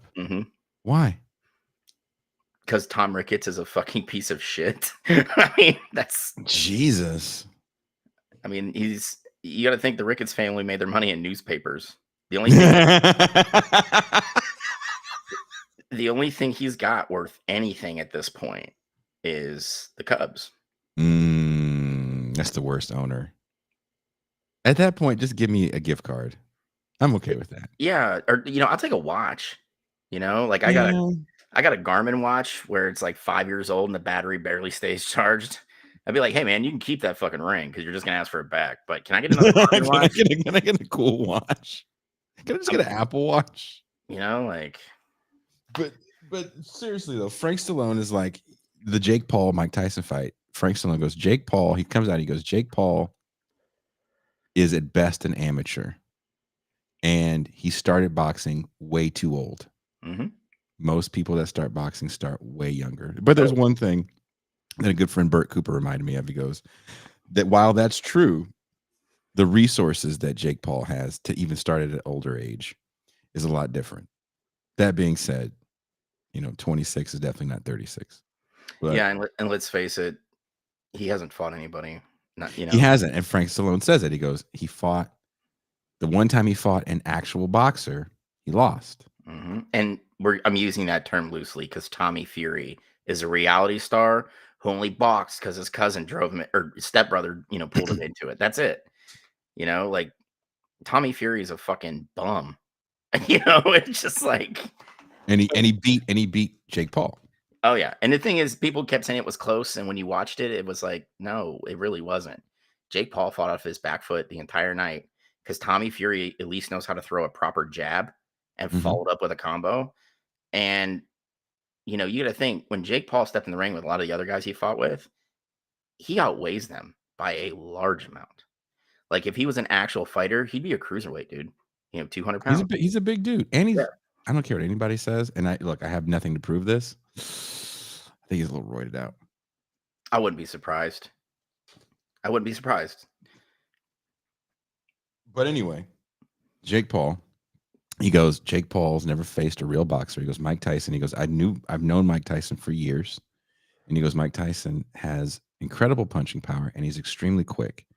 And Jake Paul's been fighting these guys that aren't boxers, that don't have boxing skills and the level of quickness that Mike Tyson has. And if Jake Paul misses a cross, if he gets like super right hand heavy, like most inexperienced boxers do, I'm just going to throw this right. I got him. The thing that I think a lot of people are forgetting is Mike Tyson's also in his 50s.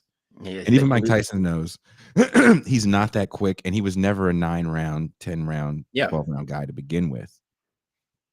So you're talking about a man that's never been a distance fighter.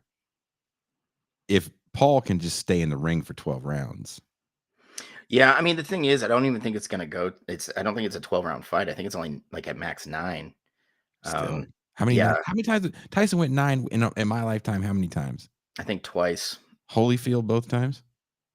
Not even, so. Right? No, one fight with Holyfield went 9. Maybe it's only the one time. Yeah, Buster Douglas, maybe? I think he went like 9 with Buster Douglas. Maybe. But yeah, he never went the distance. He was beating the shit out of guys. 90 seconds was Spinks. Yeah, I mean, and the thing is Tyson, when he was younger, was able just to kind of like bull in the china shop through good jabs, right?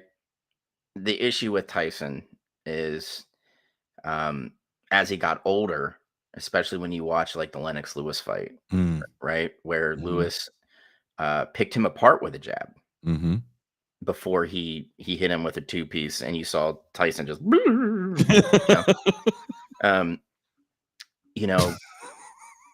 Tyson, I don't want to say he's not a glass jaw guy like Amir Khan, right? Where if you just glance his chin, he's going to go down.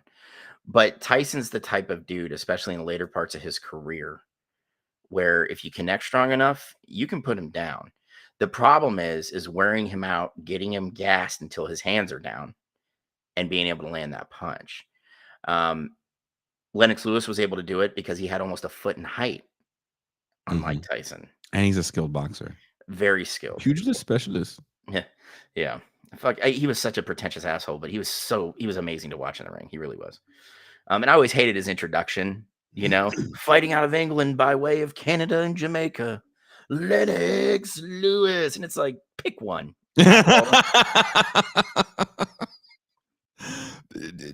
I don't think, first of all, I don't think this fight would be taken by Jake Paul if Mike Tyson was full on serious.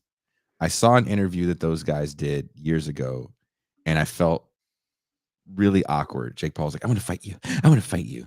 And Mike Tyson was like, no. He goes, you're like 20 years younger than me. You'll kill me.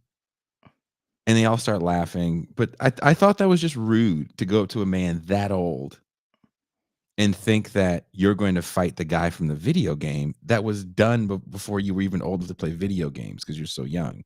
Yeah. So why would you want to fight someone and even try to hold that up as something to be proud of? It's you're hitting on a dude with the AARP card, dude. Yeah, I mean, I think this is one of those things. I'm gonna firmly place it at the feet of Roy Jones, right? Bernard Hopkins won a light heavyweight title at 48 years old, right? But people forget that Bernard Hopkins doesn't drink, doesn't smoke, only eats chicken and rice. Like he lives, eats, sleeps, drinks, boxing. That's it, right? It's all he does. Dude, he still looks like he walks around at like fucking 3% body fat, and he's in his mid 50s now, right? And he was a competitive fighter all the way to the end. When he got knocked out by Joe Smith, he said, you know what? I'm not as I can't keep my defense up. I can't keep up with these young guys. I'm done. He's like, I had a great career, but this is it for me. And he never got back in the ring, not even for these fucking misfit fights, right? And he's been offered a lot of money. But for a guy who doesn't spend money, he's got plenty. He's good, right? When you look at somebody like Roy Jones, who burned through almost his entire earnings, right? He came back at 51. And at the end of his career, he had moved up because it was so hard for him to cut weight. He moved up to cruiser. And he looked tiny compared to these cruiserweights, because you got to think he started at junior middle and was the middleweight fucking enforcer for 15 years, like, and then he moved up to super middle for a bit, and then he made that big jump up to heavyweight to fight John Ruiz, and that sapped him of everything. That was the undoing of his career. But he had burned through all his earnings and was still doing smokers at like 50, 51. Oof. And at this point, he's got a glass chin, and he's losing to guys like me fighting in the fucking parking lot of a titty club at midnight, Like, when you see that people will still pay pay-per-view for it, and that's what he was doing. He was getting pay-per-view money, Jason, and then you get the Paul brothers who do this misfit fight shit, where I'm going to fight Ben Askren, who was never known as a hitter in MMA, certainly wasn't going to become a hitter in a boxing ring, right? I mean, there's a reason Dana White passed on him the first time when he left Bellator. He's like, fuck you, man. Go to one. I don't want you here. You step up to fucking dudes at 155 in the UFC, they're going to crater your forehead, right? And what happened when he fucking finally got to the UFC? Just got his shit pushed in. Like, he was a new guy on the fucking block, right? Like, it was miserable. But with all these misfit fights, and Tyson still being the name he is, and Tyson's more of a name now for what he's done after getting, away from the game, right? And honestly, when you box, man, you always have the itch. You always have the itch. Like, it's always there, right? The problem is knowing that you're old, you're slow, you can't do it, Tyson's still in really good shape for his age, phenomenal shape. And then you throw out the money, right? Like, I think Jake Paul's last fight cleared like 140 million. Ridiculous money. So even if Tyson goes in there, say he knocks out Paul in the second round, he's going to walk away 25, 30 mil. Easy. If he goes 6 rounds and loses, he's still walking away with 25, 30 mil. Yeah. And I mean, let's face it, Tyson's declared bankruptcy twice. I mean, it's.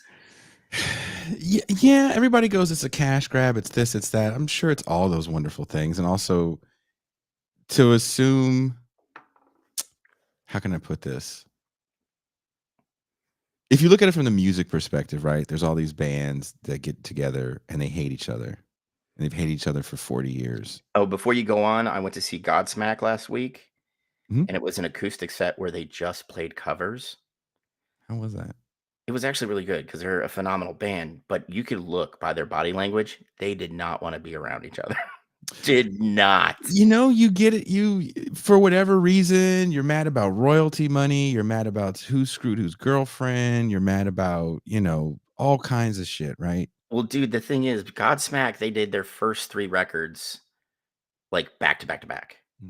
Their deal was for 6. After the 3rd record, they went 10 years before putting another one out. Then there was 5. And it's been 4 years since that one. And so now they're on their last one. I think they're just like, dude, I don't want to see any of you fuckers anymore. We just got to make it through this contract. And then we can. Yeah, you know what else sucks in that kind of stuff? And I think we've talked about it on one of the music shows. You can have a first album hit and not have any money. Yeah. And the second album better hit about like the first or bigger than the first. Like Michael Jackson is that 1 in a million motherfucker. Prince, these are guys that are 1 in a million motherfuckers who their earlier stuff did okay enough for them to stay relevant, because charts back then, before the world before MTV, was a hell of a lot more segregated. Yeah. And Michael Jackson and Prince kind of break the segregation to an extent, right, of MTV. We don't have to get into the nitty-gritty of that. But let's just talk about from the pop music level, right? And their follow-ups to their big hits that started to make them go beyond the black music genre. So 1999 for Prince and Off the Wall for Michael Jackson. Their follow-ups to those are genre defying. Thriller and Purple Rain. Yeah, I mean, I was gonna say those two were able to kind of like move seamlessly between, Where genres. they transcended Yeah, race by the time they make their follow-ups. And the point is to say that's when you're really making I bought a mansion money, when you have the follow-up to the massive hit.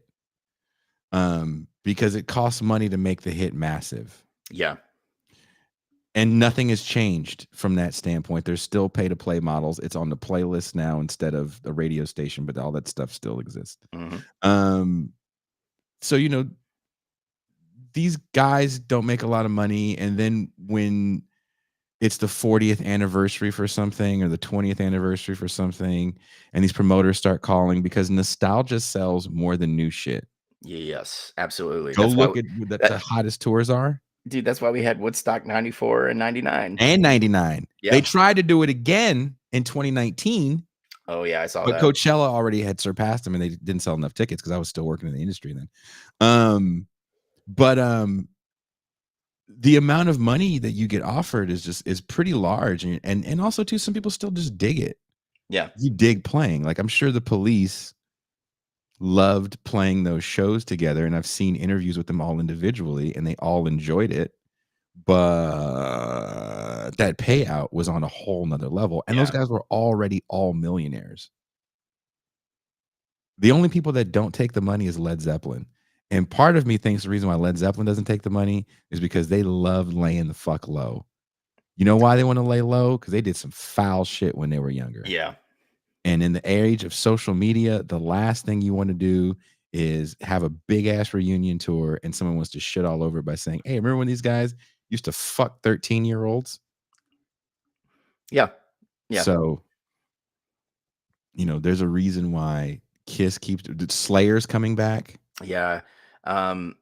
Primus is actually playing the birthday show with the lead man from Tool. Maynard. Yeah, Maynard. It's his 60th birthday, so it's going to be a perfect circle, not Tool. Primus and I can't remember the other band, but they're doing But like all these legacy bands that existed when MTV and terrestrial radio were a thing, they make tons of money. And when there's a reunion thing or someone wants to bring them out, it's like they still like doing it. Imagine if there's a thing that you can now look at as a hobby. You're already set for life, and someone's going to pay you an obscene amount of money to do something you dig doing. And I look at that more for the Mike Tyson thing than, he's desperate for money. And yeah. I mean, I think, like I said, he still has the itch, but the thing is you can't know. The thing is I don't understand how they found a commission that is going to let him fight. Right? Because whether we like it or not, the Nevada State Athletic Commission sets the tone for the other 49 states. And NSAC has really started cracking down on letting older fighters fight. They've really started cracking down on people who had like multiple concussions. I'm talking these guys are concussed probably damn near every day of their life because of the shots they take. But the guys who do like the posing when they get knocked out, where their whole body seizes up, guys who have multiple knockouts like that, they can't get approved to fight. Like, I want to know, like, anybody in chat, just let me know where the Tyson Paul fight's going to take place. Dubai or some shit like that. You see, that makes sense because they have no real commission. I don't know how I feel about it, because I think I think Jake Paul takes a page out of the Trump kayfabe book, and understands how to play the role of villain very well. Yeah, he and his brother both have mastered it. And like everything about the setup for the fight was so fake, right? Like the whole like I got to call. Guess what? Like there's a camera on you at all time. Like who the fuck are you? And if there is a camera on you at all time, is this what the new age of like a Prince type character is, where his entire house was wired for sound so you can record in any room, you're taking a shit, and you fucking record a song. So, but you're the weird mirror image to 2024 version where there's a camera everywhere in your house, you can record every event in your life. I mean, the Paul brothers, whether we like it or not, have monetized everything about them. Yeah. At WrestleMania, we're gonna have our first mat sponsor ever in WWE history, and that is Prime Athletic Drink. The United States champion in WWE is Logan Paul, right? I think that's more where his future is. My biggest issue with that is you have a guy like Roman Reigns who's on a part-time schedule. He's the face of the company, right? He's earned it after 20-something years of doing this. Logan Paul has literally done 5 matches and holds a mid-card title and works a part-time schedule. And while the salaries for our favorite wrestlers or sports entertainers, if you will, are not public because of the new company TKO, it's a publicly owned vehicle. They have to provide all salaries now for SEC filings, which are public. You can go on the SEC website and look it up. Logan Paul is making as much as a guy like Cody Rhodes right now. Cody fucking Rhodes, who's done this for a very long time, who's wrestling royalty, is making just a little bit more than Logan Paul. He have 5 matches. And, but like you said, it's money, it's publicity. Because what are these two assholes doing on their fucking podcast? Talking about, Jake saying, I'm going to fight Mike Tyson. Logan Paul's like, I'm going to WrestleMania. Like it's...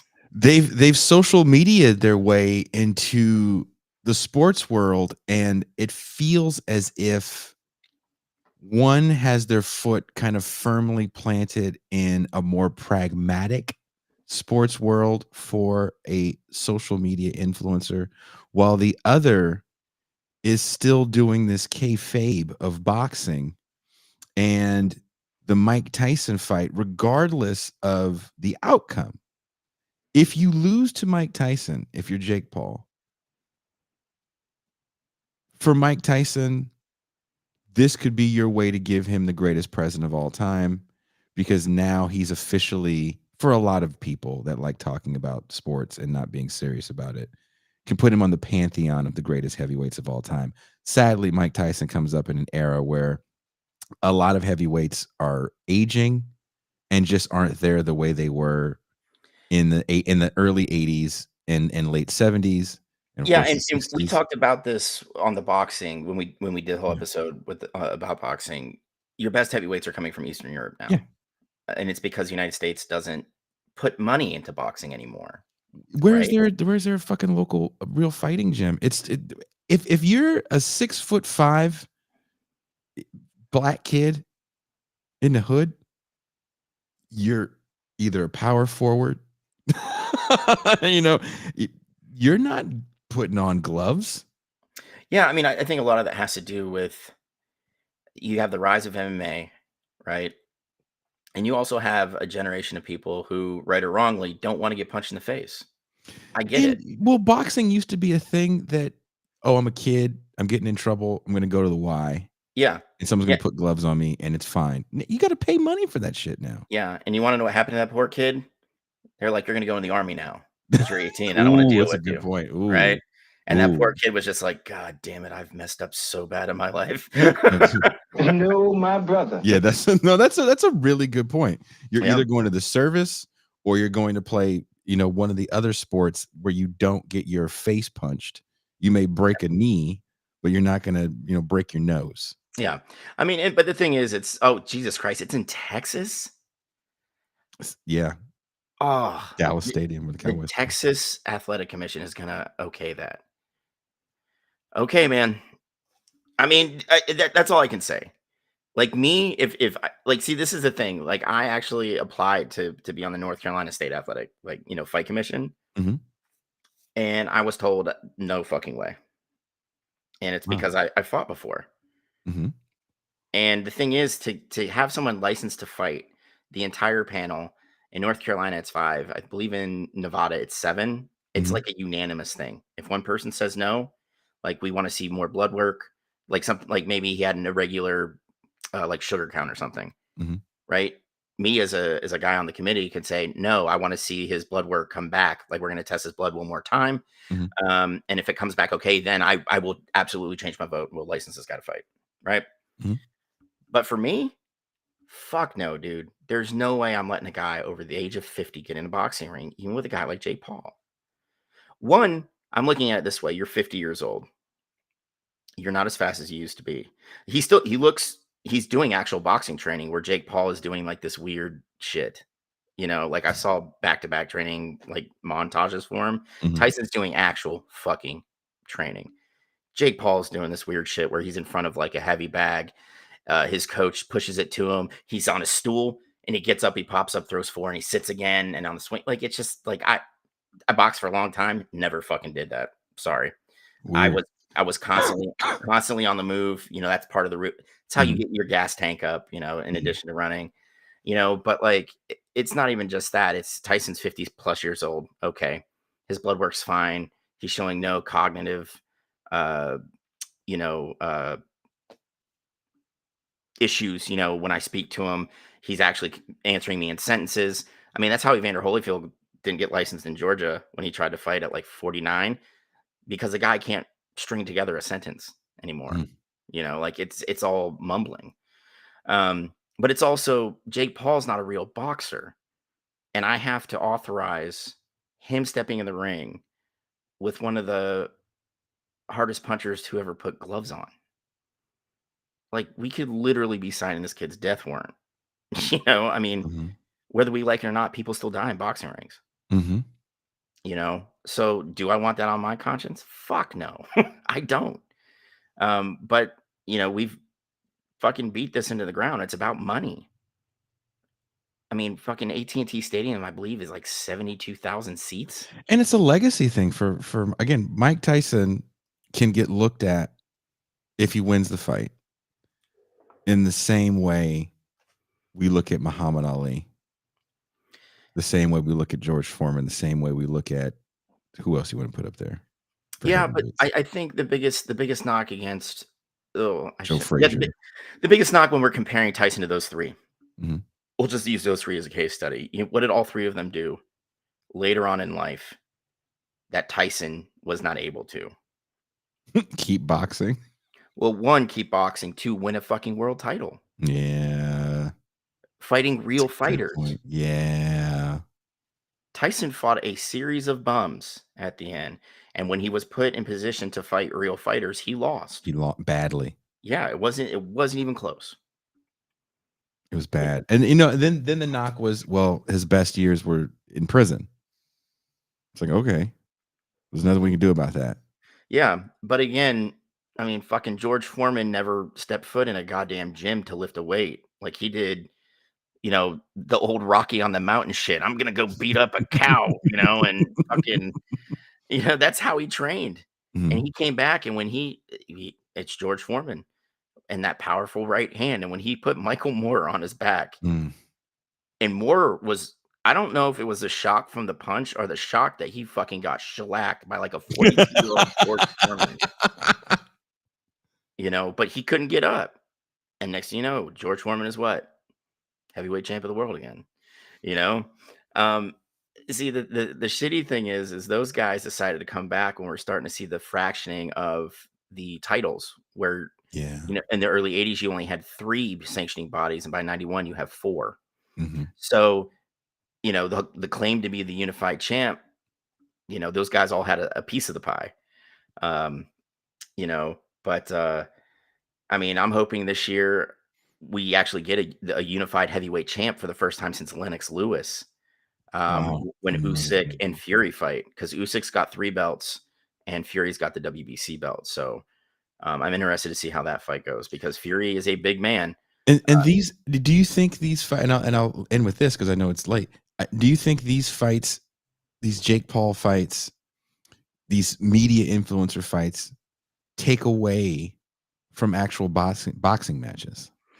Yes, because the only people in boxing that are making fuck you money every fight are guys like Canelo, right?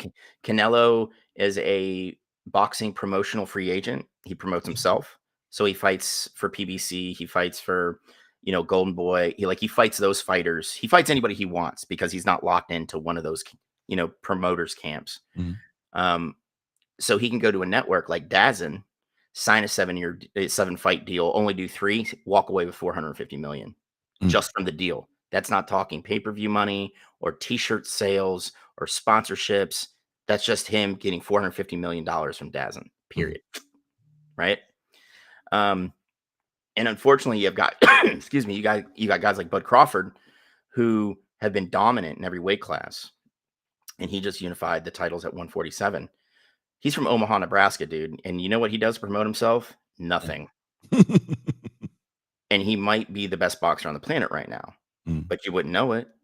He's just not a talkative guy. And when you align yourself with these promotional bodies like PBC and Al Heyman and Golden Boy with De La Hoya, and then you have the European guys, which are slowly all being consolidated into Matchroom, right? You only fight fighters that are in your stable, so like you don't branch out much. So we don't get a lot of these unification bouts. My favorite fighter right now is Inoue from Japan. Dude has been a unified champ at every weight class from 112 to 135 now. So he's gonna blaze past Manny Pacquiao and being a unified champ in 8 weight classes. And he's just phenomenal to watch. And people are just now starting to know who this guy is. And I'm talking just casual boxing fans because he got a TikTok.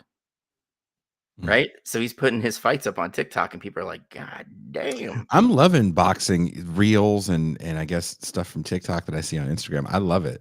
It's but there's also a massive audience for this street beef shit. Yeah. And see, let's get back to like the actual point here is that very few boxers are making the fuck you money. Yes. Right. Very few people. Yes. But in boxing, especially, you only have 3 or 4 guys that make that kind of money. Tyson Fury, Canelo. I would say Gervonta Davis is a kind of a guy that's he promotes himself really well. He's very loud, very brash. The thing is, he can't make weight at his weight classes. Like for a dude his size, making weight at his age should be easy. Like he's only like 23 and he consistently misses weight. So like this is a dude at like 5'6" that it may end up having to fight at like 147 and he's going to get shellacked. Like he's not going to be able to live there. Bud Crawford is 6'3". Dude, he can just fire a jab at his forehead all night and then hit him with a fucking cross and he'll go down. Right.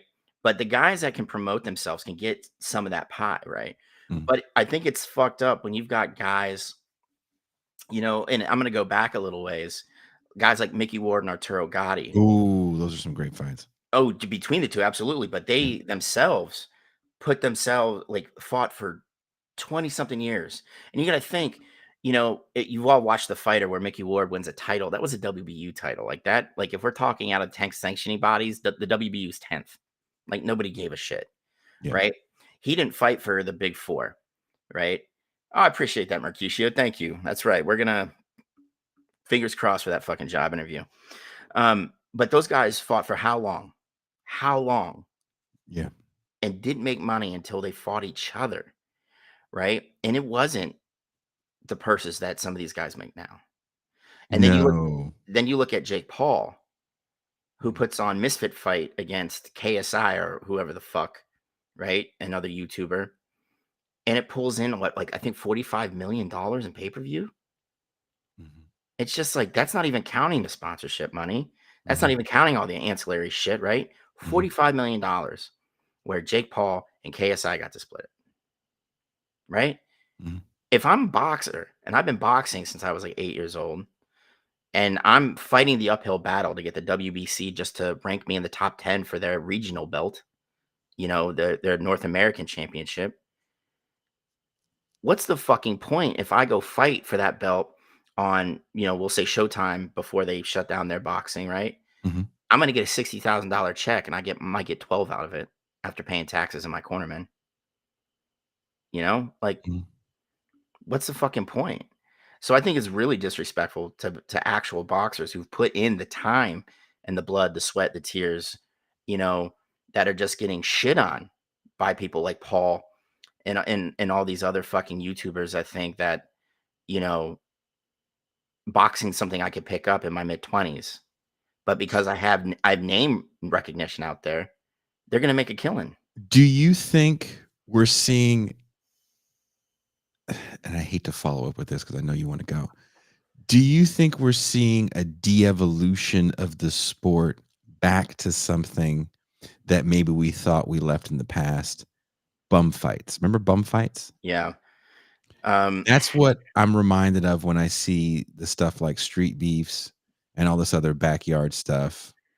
It reminds me that gets more eyeballs than some of these big time fights.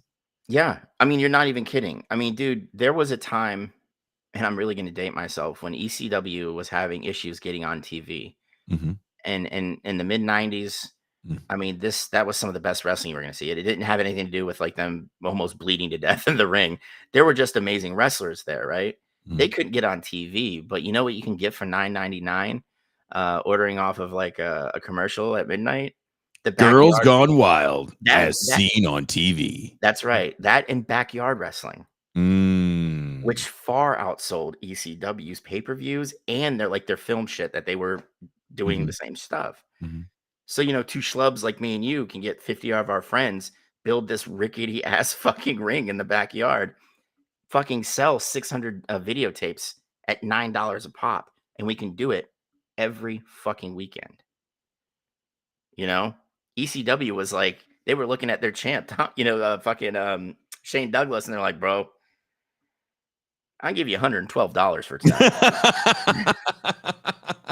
That's half the door. It's killing me. Yeah. Paul Heyman's over there like fucking crying into his fucking hat, just like, God damn it. When I see this, when I see the way people are invested in the backyard stuff, and when I see the way people are invested in the Jake Paul stuff, I understand one thing. There's only one Jake Paul. Yeah. There's not another. The only other person that could draw in the social media world that people would actually give a fuck about is like Joe Rogan. Yeah. And the thing is like, Rogan's an actual fighter, like he's a BJJ guy, which I respect. Mhm. That's all well and good. That's cool.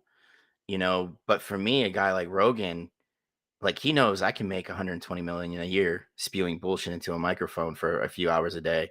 Why the fuck would I go and, go into a training camp for a couple months to go and fight a guy like Jay Paul?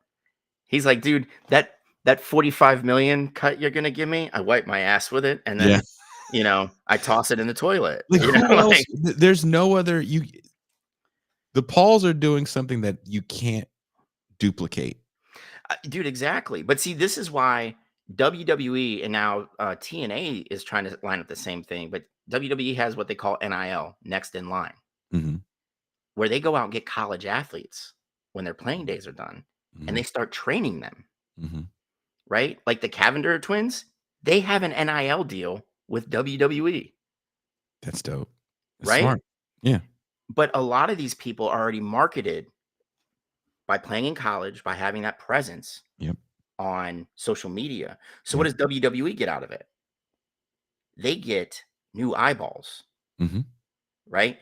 New eyeballs means better share prices for TKO, which means these wrestlers are going to get bigger cuts. We've seen wrestler pay go through the roof in the last 5 years. A lot of that has to do with Triple H kind of taking over and getting away from the McMahon shit. I mean, dude, but See what you did there. the last 2 or 3 years have probably been some of the best wrestling since, like, honestly, the Attitude Era. Fucking great matches. I love the storylines. I met the future love of my life in Rhea Ripley. She just doesn't know it yet, but it's the thing is because of those new eyeballs coming to, the WWE, they're able to do that. And you know what's easy now? I get a kid, maybe I changed their name from what they played, I gave them a ring name, Mhm. but people fucking recognize them. And those followers are gonna they've already got a built-in following. You don't have to build that anymore. I mean, that's the future of a lot of this shit. It's acting, right? Is the same way. Oh, you have a Instagram following, a Vine following. Here's a movie deal. Yeah. Sometimes it doesn't pan out at the next level. Sometimes it does. But I asked that question about, are we seeing kind of a pivot away from, I think the traditional boxing is always going to be there. Yeah, because I mean, But there's always you always want a space for professionals. But is it going to turn into something like it was in like the 17th century, 18th century, Yeah. when it was like for aristocrats to know how to fight? Because who can afford it, right? Yeah, who can afford it? And you can get the same if you just want to see some asshole get knocked out. Well, just go to the Street Beefs, YouTube, Instagram, TikTok page, and you can see people get knocked out for the next hour and a half, if that's what you want to see. Yeah, and the In thing is, various in MMA and straight up boxing. it's not even just like Street Beefs, man. World Star still they started people. Yeah, you know what I mean? Like Yeah. there's some backyard league somewhere Yeah. that is getting tons of eyeballs to just see people get knocked out. I think you have something there because somebody already brought up the bare knuckle shit. Yeah. Slap fighting. Yeah, another one. But see, for me, Bare Knuckle FC is an actual sanctioned fight organization. Yep. Again, how do you, as a state athletic committee, give authorization for anybody to fight bare knuckles? I don't give a fuck if your hands are taped. Don't care. How Don't care. long can you do it? That's my point. How long do you have before all of your checks come due? Yeah. You're constantly cashing, writing these checks every time you get into the bare knuckle ring, and you're writing some big fucking checks. Mm-hmm. And they are. And the thing is, where is half your check going to go? Going to go to your cut men, your training men, right? And your ER bill. You're not making anywhere near the money of even a low-rung UFC league. No, you're not. Nowhere close. I mean, dude, you got to think PFL, which was considered for a long time the number 3 out of the UFC Bellator PFL rankings. PFL just bought Bellator, Mhm. and it's because they got Saudi money behind them. That's all it is. Saudi wanted in on UFC and TKO when they were merging that company, Mhm. and the SEC was like, nope, not going to happen. So the Saudis and Lou, since they couldn't get their hands on UFC, were like, well, fuck it. We'll start dumping a shit ton of money into PFL. Bellator's having money issues because Viacom wants to get out of the fight game. That's why Showtime's shutting down their boxing operations. And Viacom found a buyer in PFL, bought with Saudi money. So essentially, PFL is running 2 fight leagues. Bellator's they're not going to be doing cards like they used to. It's just going to be like essentially champions cards. Mhm. And those Bellator fighters will be able to fight in the PFL like season setup, which I hate. I just think that's some nerd shit. But it's getting to the point where, PFL, the big thing about it was at the end of the season, you ended up champ, you got a $1 million check. That was 17 people. You know what I mean? That was the 17 champs, 14 dudes and 3 women, right?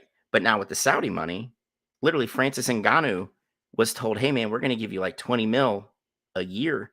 You can do boxing and just come back to MMA when you're ready. I think he's coming back soon. Yeah. After that Anthony Joshua fight, Jesus fucking Christ. I think he had enough. Dude, and Joshua's looked like shit the last like 3 fights. The best Joshua's the one that got knocked out. Who was the chubby dude that knocked him out? That would be Oh, Jesus Christ, dude. I forgot his name. Anyway, I was at Camp Anarchy pirating the fight after the shows ended. dude, I'm when he watching got the whole knocked thing. out, the memes of him Oh, yeah. the sleep memes of him. Oh I my mean, god. Joshua comes back and beats him, but then just takes a beating from Alexander Usyk, you know? And Usyk is a natural cruiserweight. So it's just like, man. But I mean, Joshua's biggest thing was he kind of fought like Tyson, but like with an extra foot of height on him. Yep. Was I'm big, I'm strong, I can beat your skull in, but you can wear him down quick. You know, like you can gas him out real fucking quick. And when you're big, when you're a big fat motherfucker that could just take a beating, Joshua gassed himself out beating the shit out of this Beating guy. the shit out of that guy that had a fucking iron plate in his head. If that's his X-Men power. Yep. He was the flubberknot, right? Like, but you know, it's like that whole right hand thing too. It's like, all right, maybe you should try another strategy because this one ain't it. Yeah, dude. And the thing is, Joshua's went through 3 different trainers since that fight. So I think he might have found him a good one. I think it's gonna be a while before Joshua was able to get back in like the title fights. Yeah. Because we're waiting on to see if who's the unified champ going to be. Because if Usyk wins, if he beats Fury, he's going to be a fighting champ. He'll fight once or twice a year. I don't see Fury.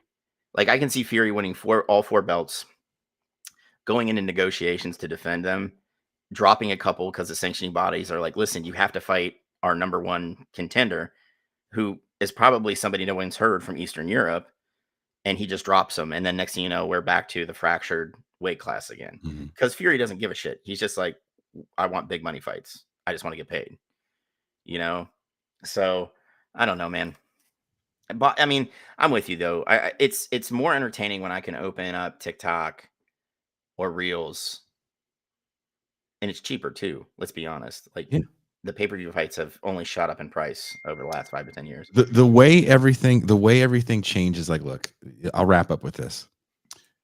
Technology is not our enemy. But the way that we're experiencing these events, especially because none of us can afford it, is through our phones. Yeah. And whoever is on that medium first will be the dominant force. And right now, the dominant force is, you know, makeshift fighting. And so, you know, I don't know how I feel about all this Jake Paul stuff. I have to really sit with it for a minute. Am I going to watch the fight? If I'm somewhere where someone's playing it, I'll watch it. I don't have Netflix, so you know, I can't watch it here in my house. Also on that note, you know, let's do our shout outs. I want to send a shout out to my good friend DJ Plattern. Happy birthday. Oops, that's the wrong drop. Can't do that drop. Happy birthday. My first DJ, world famous now, DJ Plattern. Happy birthday to you. Also, shout out to Nuclear Waste and TJ, where I got this really cool The Cure shirt. Shout out to Dr. Claw. He had a successful appendectomy earlier before he started tuning in. So good job, Dr. Fuck Claw. yeah! Shout out to Dr. Claw. Shout out to Max testicles. They're fine. They're good to go. No cancer. Good to go. Also, shout out to Max job interview.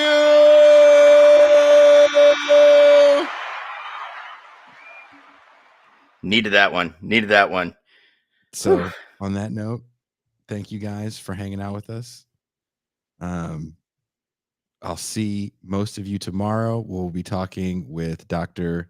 Steve Maurer about the fall and rise of financialization in the United States. It's a great book. The link to the show is already up, and there's a link to the book already there if you want to check it out beforehand.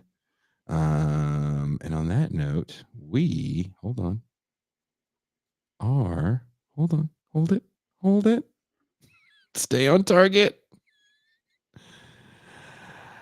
Out.